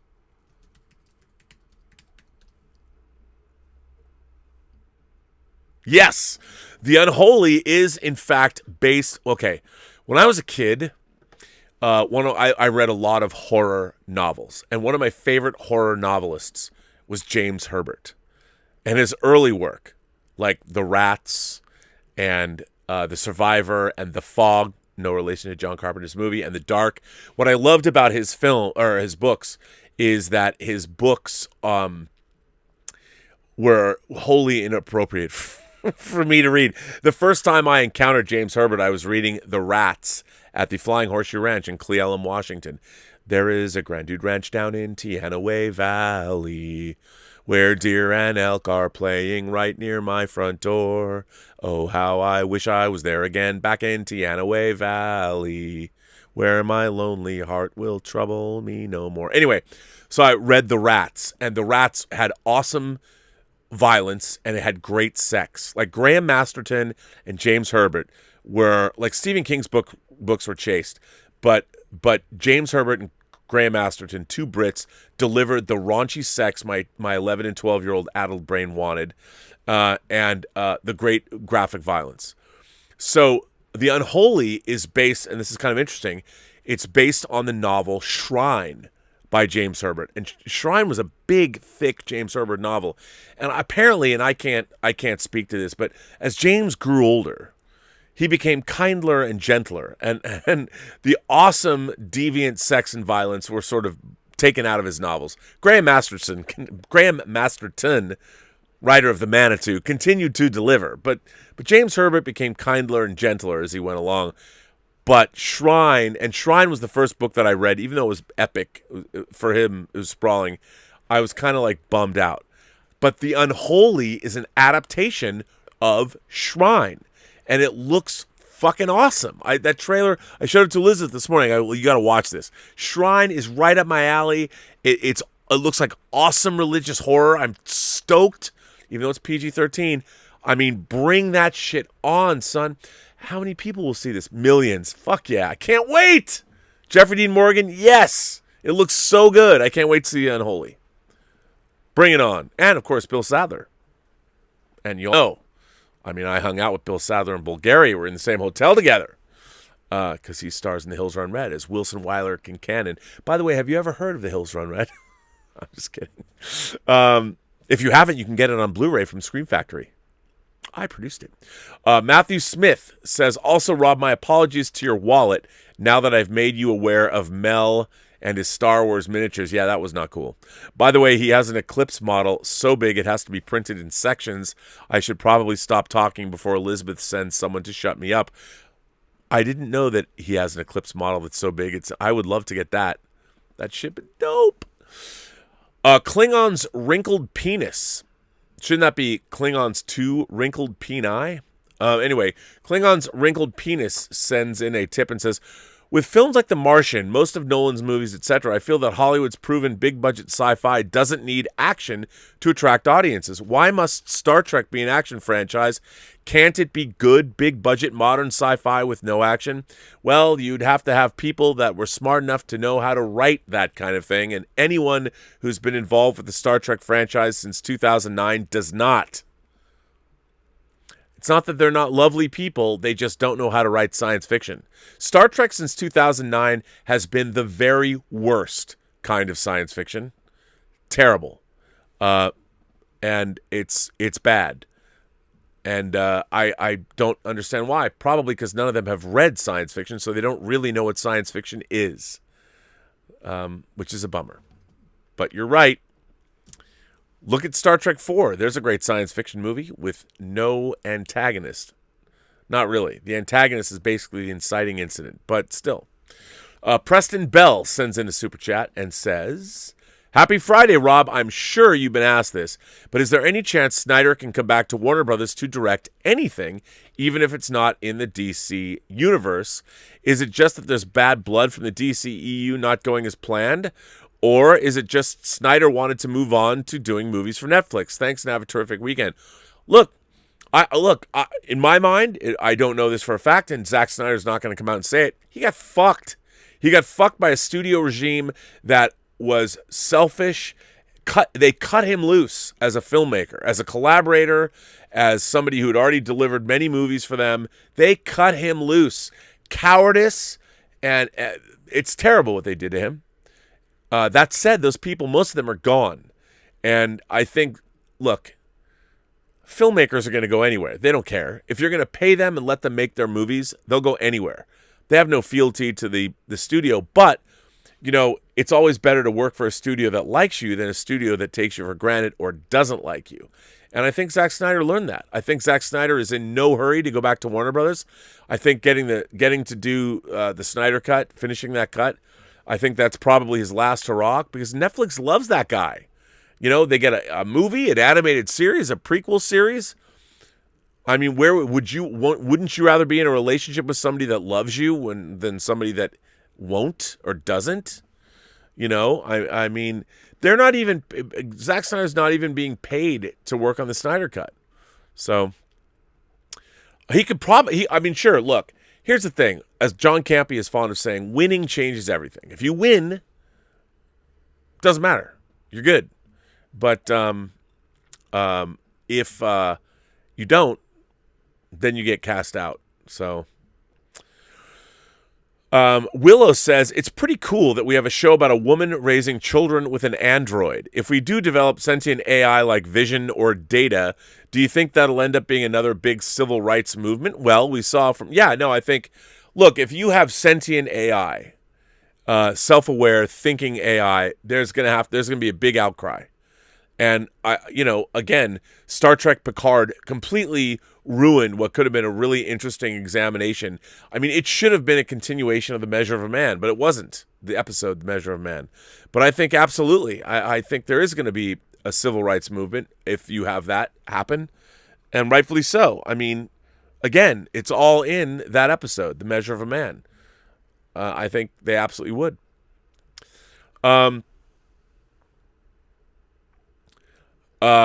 Hi, Sir RMB. Below is a link to Gem Mint Collectibles. As on Fully Articulated, you said you wish you could get white Maja cases. He has a whole video on them.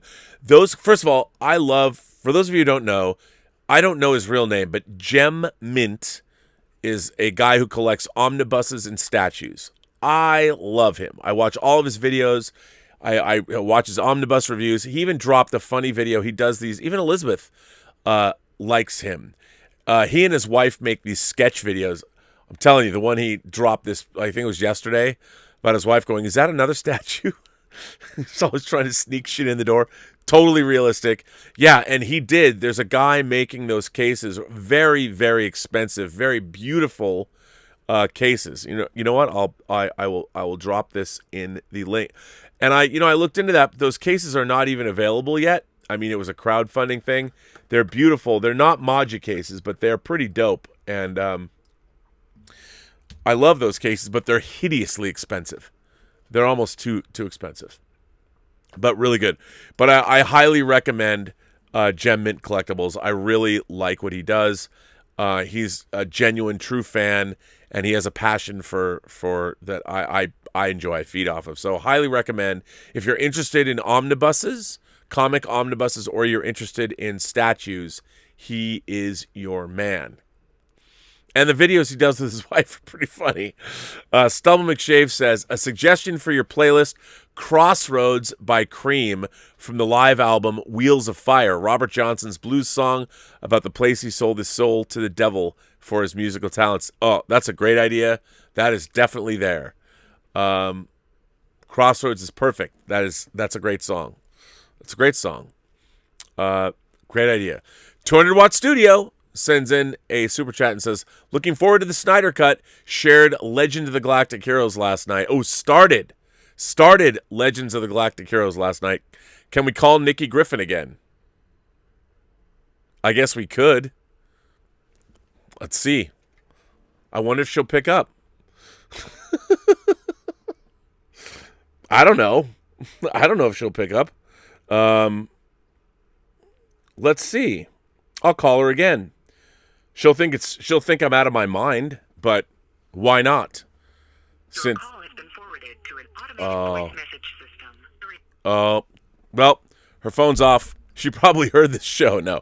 But you heard it. Her voice message, she's either in a meeting and her phone's turned off, but we'll call her again. I'm glad you started Legends. I hope it's not the remake. You better not be watching the remake of Legends of the Galactic Heroes, because they did do a remake. I forget what it's called, but it's got to be the original. Dan V says, well, they cast Barry Allen's mom for the Flash film, and now Billy Crudup dropped out due to scheduling conflicts. It's not really a sequel to Snyder's Justice League, since Affleck is alive in the film. He was supposed to die in Justice League 3, and Cyborg was in it originally. Yeah, well, no, it is. It is.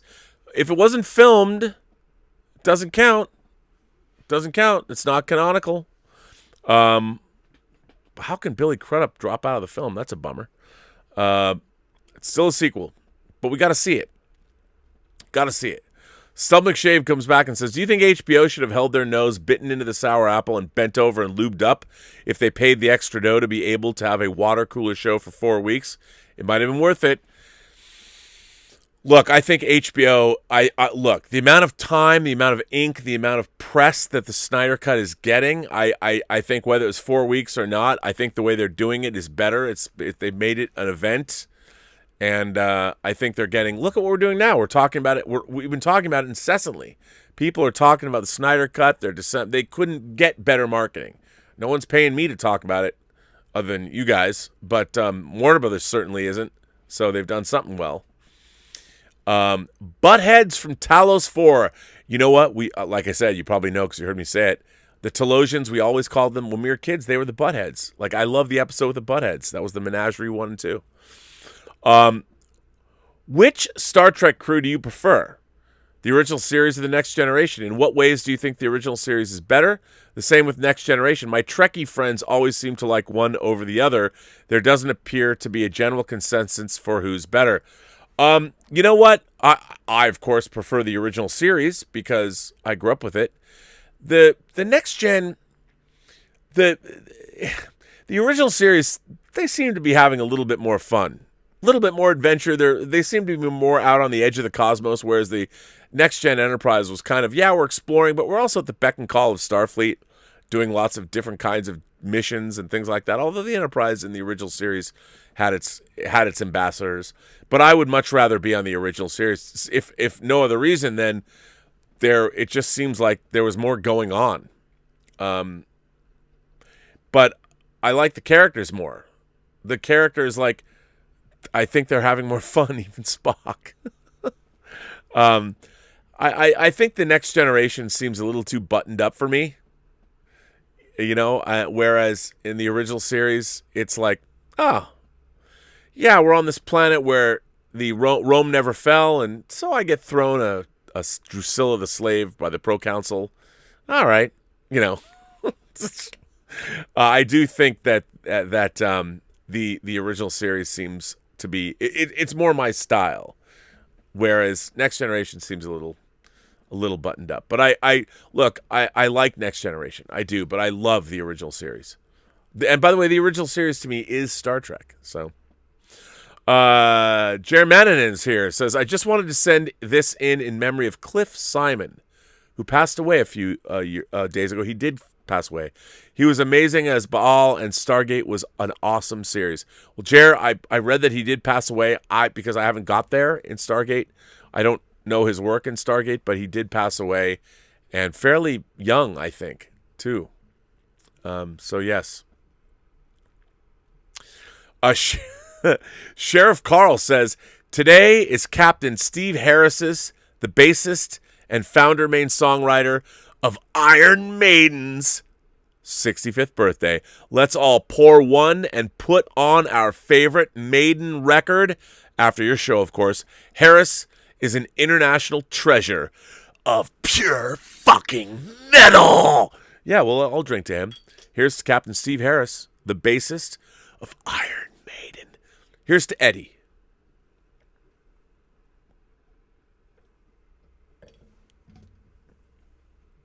All right.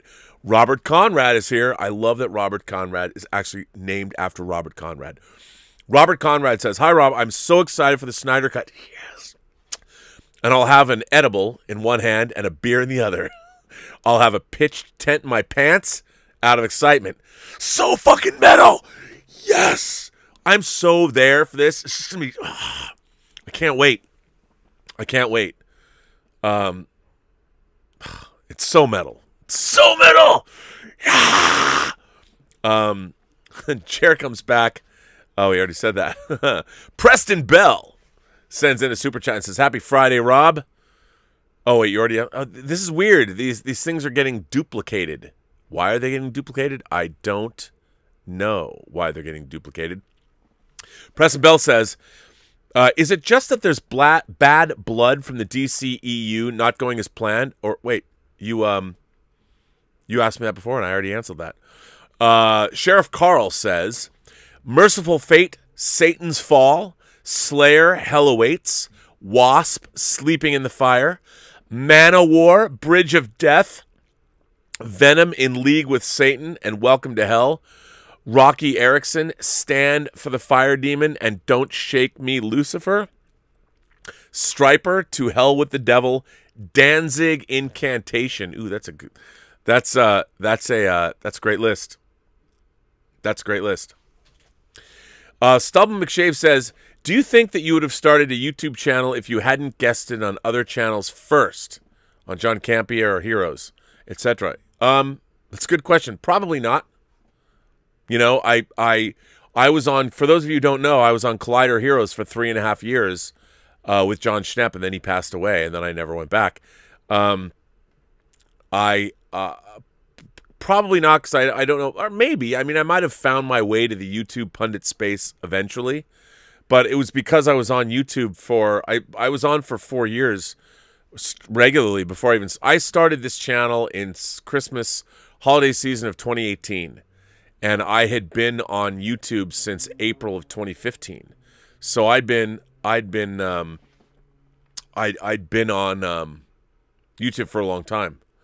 But yeah, I don't know if I would have if I hadn't, because it wouldn't have been something that necessarily occurred to me. But I do like it. But that's a very good question. Oh, my favorite German from Saarbrücken, Deutschland is here. Dieter Bastian sends in a super chat and says, thanks, Rob, for being my night shift radio for the week.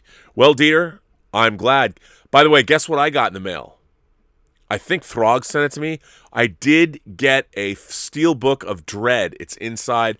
Everybody's asked me. People have bought me. Here's the thing. If you went out and got me a copy of the 4K Dredd steelbook from Best Buy, thank you. And I think a few people did. And I do have one. But by the way, what is up with Best Buy? Look, Best Buy, you suck. Every one of your steelbooks, when they're mailed, come dented. They come dented. And that Dredd steelbook that I got, it's great. It's beautiful. But they're too dense in it. Like, you have to try hard. Pack them better. Come on, man. But if anybody bought me a Dredd steelbook, and I appreciate it if you did, we should have a special maybe Dredd steelbook giveaway. If you bought them, we'll get the channel to pay you. We'll pay you back for the steelbooks you bought. But we should give them away. If you want to send them to me, contact me via the website. I'll have them. You can send them directly to me, and I will have we can reimburse you, and we'll do a giveaway. We'll do a Dredd steelbook, 4K steelbook giveaway, because a lot of people asked me about that, and a lot of people you were all very, very sweet. You guys are the best fans ever, because people wrote in like knights in shining armor, getting me those Dredd steelbooks. Sheriff Carl says, let's be honest. Most of the songs about Satan are metal. I mean, does Devil in a Blue Dress count? Or You're the Devil in Disguise really count? It does. If you want 100 Devil songs, I think there's going to have to be a lot of black metal, which I'm totally cool with. Yeah, I agree with you. And by the way, that list, Sheriff Carl, that you sent in, that was some black metal. But I love that you listened to Striper too. You're probably right. Mr. Sean with 3 kids sends in a super chat and says, so excited to see the Snyder Cut. I'm buying a 70-inch 4K tomorrow because my 60-inch 4K won't do. I'll take it off your hands. Zach has the lighting and the internet. Warner Brothers better treat him good. Well, they let him do it. They gave him $70 million, so it's pretty cool. Miles Z Movies sends in a super chat and says, do you have any advice in succeeding on YouTube in 2021? That's a good question. Here's the thing. Here's my advice for anybody who wants to succeed on YouTube in 2021. You have to figure out what you have that no one else has. Something that's uniquely you, which is probably your voice. How are you going to differentiate yourself in the space? You have to do something different that isn't being done. Something that's you. The things that YouTube wants, I think, is they want people who are authentic and genuine. Like I'm not acting. This is me. Fuck yeah! This is me. I mean, I'm not acting, and I think that's what people want. They want if you want to succeed in the YouTube space, you have to present yourself as somebody who has an opinion and a personality. And I'm not saying that my opinion I'm just saying in general. I'm not trying to make any. I'm not saying that. Well, my personality. No, you have to find something that's unique for yourself, and that's how you'll be successful on YouTube. Is you have to bring something that's uniquely you that other people aren't doing. And the funny thing is, like I said, you're the only one who's you. You're unique. So find out what's unique about your voice, and let's bring that. Let's bring that to the table. That's what I would say. There are now 7 accusers. Do you have pictures of that mural? I do. You know what? I don't have one on. I have a picture of that. I do not think. Well, hold please. I don't think. Good question. I do have a picture. I have an actual photograph of that mural, but I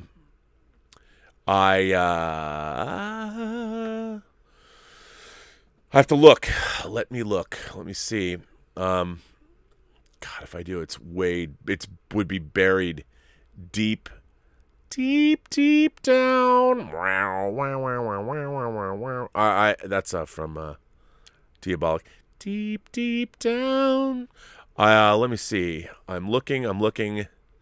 I might not have this mural picture, but I have the actual photograph. I'm just looking to see if it's on Facebook, because then if it is, I can call it up and show it to you. It's not looking good though, kids. Not looking good, which I apologize for.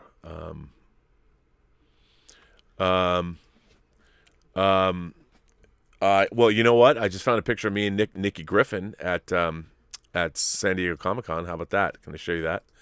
I don't have the picture of the mural as I'm looking. Well, I'm still looking. Maybe I'll find it. Don't have it, but I will find it. I can find it. But if you want, I'll show you the picture of Nikki Griffin and I at Comic-Con, because I think we look kind of adorable, but we never dated or anything like that. We're just friends. But yeah, it's too bad I don't have it. So here's Nikki Griffin and I at Comic-Con. This was when she was, in fact, dressed. I know we look a little chummy, but we never dated. There's nothing ever between us. Never kissed her. She's just a friend. So there's Nikki Griffin and I at Comic-Con. I want to say 3 or 4 years ago. 4 years ago. Anyway, there you go. But I will find the picture. Since I brought it up, I will find the picture of that mural. Mohsen Zaman says, "Do you have an early screener to the Snyder Cut? Does anyone you know that does?" You know what? I don't know anyone that does, to be honest. I don't know if they're sending it out to be reviewed or not. I don't have an early screener. I don't know anybody that does have an early screener. That's interesting. But I don't. Bobby Hatchqual says, "Who's to say the other attempts happened after the Terminator 1 attempt? They could all be first-time attempts in their respective altered timelines." Good point. That is very true. You are correct. Stubble McShave says, "Did you see the Critical Drinker's take on Where Eagles Dare? Just 5 minutes long, but I agree with his points about it. It's one of my favorite war spy thrillers, and I watch it more or less once per year." Yes, I did watch it. Okay. If you guys have never seen the Clint Eastwood, Richard Burton movie, Where Eagles Dare, it's a World War II movie. You have to see it. It's so good. Everything. Oh. That was strange. Wow, did you guys hear that? That was massive. That was massive rumbling thunder. That was pretty cool. Yes, go see Where Eagles Dare. It's one of my favorite World War II movies ever. It's a great movie, and the Critical Drinker's piece on it's good. But don't watch the Critical Drinker's piece before you've seen the movie. Watch the movie first. Mr. Sean and his 3 kids says, "I'm so excited to see the." Oh, you are. I already read that. Why do these things keep duplicating? Chris C. became a member. Justin Toner, Film Lars, P. Stutz, Joshua Levesque, Matt Rissman, all became members. I know you became members a while ago, but they just popped up. Chuck Philot sends in a super chat and says, just now getting to message you, I saw Green Goblin, a.k.a. The Fiend. What a great-looking figure. Yes, Chuck, for those who were interested, this is a very impressive third-party figure. This is I know, it's terrible. This is an unlicensed figure of the Green Goblin from Sam Raimi's Spider-Man, and on the glider. This is one of the most impressive third-party action figures I own. And I got this because Justin from Justin's Collection sung its praises. This is the deluxe version that comes with the glider. I mean, you can't really... The glider it's so detailed. Look at that. It's just... Oh, see? No, I just took him off. I took him off. I got to mount him back onto his things. But this is one of the most impressive third-party figures I've ever seen. And now it's he's gonna fall off. Watch. Okay. Yeah. I'll put him up after the show. Actually, this is just a really well done figure. Wow, it's really good. They never made him. Hot Toys is going to make him, I think, but they never did. Never did. It's a great figure. So Chuck, there you go. The Fiend, if you can get it, if you want to collect those figures, if you're a Hot Toys collector, I highly recommend getting it. I actually have a Tobey Maguire Spider-Man I'm going to pair him with. That's cool. A Dude with No Tattoos sends in a tip and says, I did an IMDb search on Nikki Griffin. Turns out I've had a crush on her since the OC. Possibly the greatest casual. I wonder if I have their number. Look up. And also maybe the most humble flex since that one time I interviewed James Cameron. You know what? It's funny. I didn't mean it as some kind. I wasn't trying to flex. I really like Nikki Griffin. She is a truly delightful human being, and she deserves all the happiness in the world. And we used to have lunch all the time. And we'd always go to Sugarfish on Ventura. I saw Avengers, the first Avengers with her. I really, really like her. She's just a lovely, lovely human. And I hadn't talked to her in a while. And it was nice to talk to her. So I didn't mean it that way. That's funny. I just tell these stories. And like the James Cameron thing, when I was on stage with him, for me, I think that it was one of the most horrifying and nerve-wracking hours of my life, but now I can sit back and go, yeah, I interviewed James Cameron on the stage at USC. me and Jimmy on stage together. But that was pretty brutal. But I'm glad you like that. Sheriff Carl says, Diane Lane is so majorly babily. Diane Lane is. I fell in love with her as a 3 to 4 year old watching Six Pack with Kenny Rogers. She is the 20th Century Fox. Howl, says Sheriff Carl. No, to me, Diane Lane is. I mean, you go back and you watch her in Rumblefish. Oh my God! I mean, between Cherry and Outsiders, or is it Cherry and Rumblefish? I don't know. Cherry, between Outsiders, Rumblefish, and as Ellen Aim in Streets of Fire. Oh my God. Oh my God. Amazing. She's amazing. A Dude with No Name says, our dog! What I was referring to earlier was the first Snyder Cut trailer set to Leonard Cohen's Hallelujah. Oh, you see Amy Adams hug Diane Lane. Too many jokes in one, I know.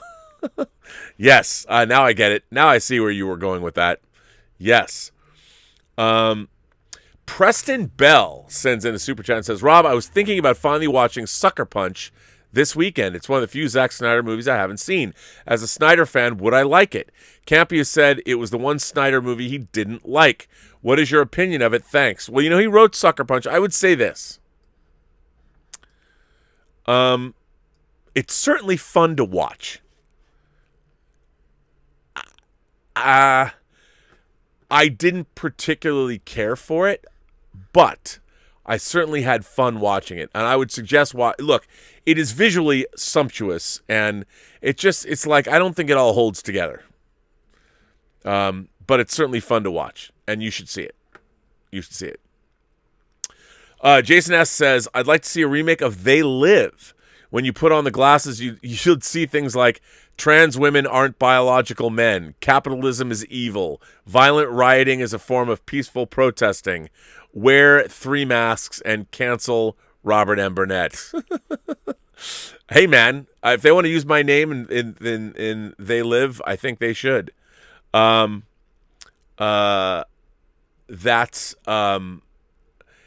see what you're doing there. You know, it would be interesting to do a remake of They Live in our social justice warrior world. I'd be curious to see how that would work, but I think that's how you would do it. I think definitely that's how you do it. Jesse C sends in a tip and says, I'm hoping that Far From Home means that whatever happens during the movie with Spider-Man or No Way Home, it means he's transported, however it happens, to the Sony universe. His contract is up, and they signed him to a 5-movie deal for the Sony universe. A Spider-Man trilogy plus 2 appearances in 2 other movies with no ties to the MCU.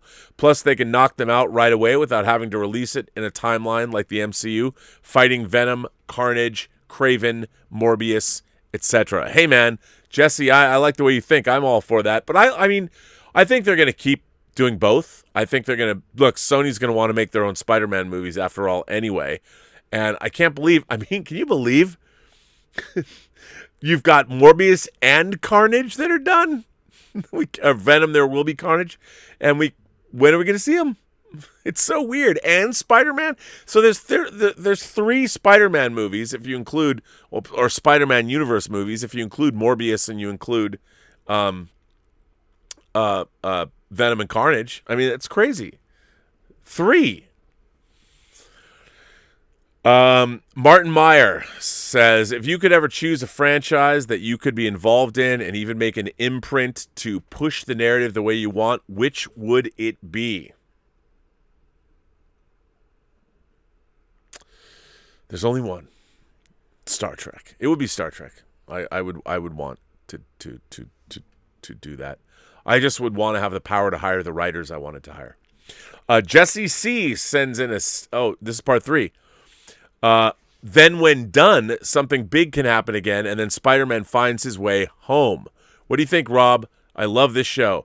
Well, here's the thing. I mean, that could be. I think they're going to keep splitting. I think, look, they want to make a Spider-Man movie independent of Marvel, but on the other hand, the one thing that Sony has with their Spider-Man movie is that they have Marvel.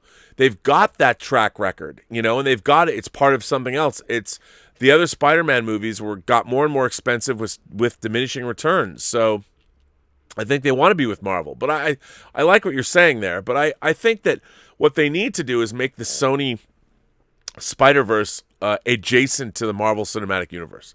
That's kind of what I think about it. Yeah.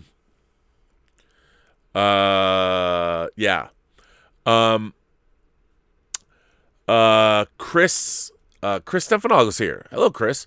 Hi, Rob. As a collector of all things Trek, I'm curious if you collected Star Trek trading cards. The Star Trek 25th anniversary trading card set is a fave. I never did. I never collected. I was never a big trading card guy. I had like the first 2 sets of Star Wars trading cards, but that was it. Weren't there like 5? I only had the first, like, it was the blue set, and then I don't remember the next color that I had, but I've never really collected trading cards. Kenneth Colton says, where's that USS Sulaco from Aliens you have? Bruh, you got to post a pic on Twitter. The Sulaco is a model kit that I have, and it's up there. It's above me in boxes. But I need to get the, I think Eagle Moss makes one too, but I never got that. I want to get those alien ships from Eagle Moss. I got to get around to it. But the one I have is a model. A person has no name says, gosh, this dude with no tattoos is so hilarious. Slowly elevate arm upwards while simultaneously extending little finger to side of mouth. Come on now. We're all hilarious. Person with no name. We all are. Well, everyone, boys and girls, gentle beings, kind souls, that brings me to the end of Robservations, the show about something. Robservations episode number 640. I want to thank all of you for supporting the channel generously. Tips, super chats, letters. If you want to send me a letter, you can. It's free. You can go to the Burnettwork.net website, the Burnettwork.net. Send me a letter. Yes, if I haven't read your letter, it doesn't mean I'm not going to read it. I'm backed up. I got a lot of letters. A lot of letters. So, yeah, and they're going to be read.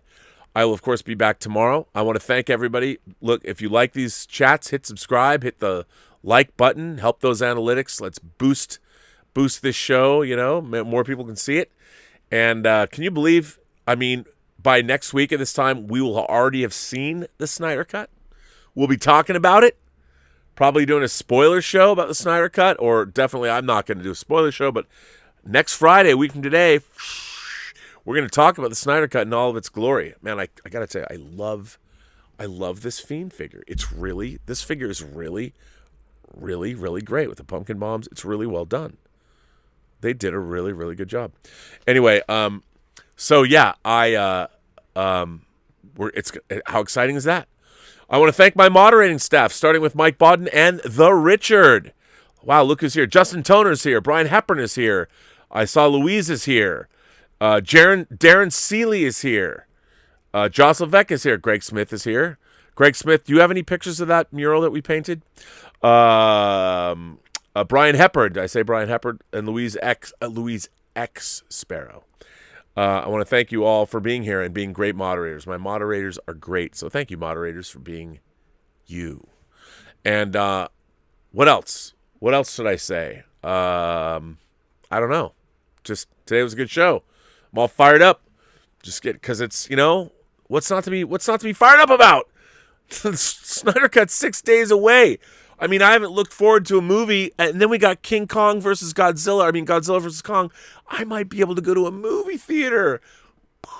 A movie theater in Los Angeles. I thought it would never happen again. I could have been dead, but no. Well, I still could be before I got 2 more weeks to go to get to that movie theater to see Godzilla versus Kong. But wait, you know what? Let's do our daily app check-in. Let's see if the ArcLight cinemas are open, or they're going to be open because they can open Monday. Or do I have to look this blank? Nope. You can't see that. Oh, there you can. No cinemas found. We're going to do the ArcLight app update. It's going to be a new thing. I'm going to remind me if I forget. We'll see if theaters are going to open Monday. Can I pre-order tickets to my favorite cinemas, the ArcLight? Can I? And can we get on? I'm going to see Godzilla versus King Kong in a movie theater. I don't care if anyone's scared. Elizabeth's like, we have to get vaccinated first. I'm like, no, I'm going.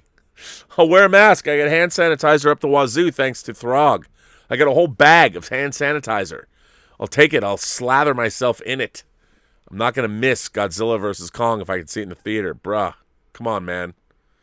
Anyway, very exciting. Remind me. And you know what? We'll do a Nikki Griffin call. Just remind me about that too. Call Nikki. She's so fine. She'll blow your mind. Hey, Nikki. But anyway, I know what you guys are thinking. I knew a girl named Nikki, but it's not that kind of way. But anyway, so we'll see. We can call her too. All very exciting. And on that note, I want to say that every person you meet has a story to tell that you have yet to hear. And all you have to do is listen. And with that, ladies and gentlemen, boys and girls, kind souls, gentle beings, whoever you are, across these 28 known galaxies. By the way, I don't know what that means. I just stole that from Superman the movie. There's more than 28 known galaxies. Maybe that was only the 28 galaxies that the Kryptonians had actually been to. They never really explain it. But, just so you know, it's just a movie reference. But on that note, I will say to all of you, fun show. Thanks for being here. Have a better night. I will see you mañana. Whining about movies, we are doing Local Hero tomorrow. The sun will come out tomorrow. It's only a day away. So join us for that as well. Thanks very much, everyone. And, as they said, be seeing you. It's a salute.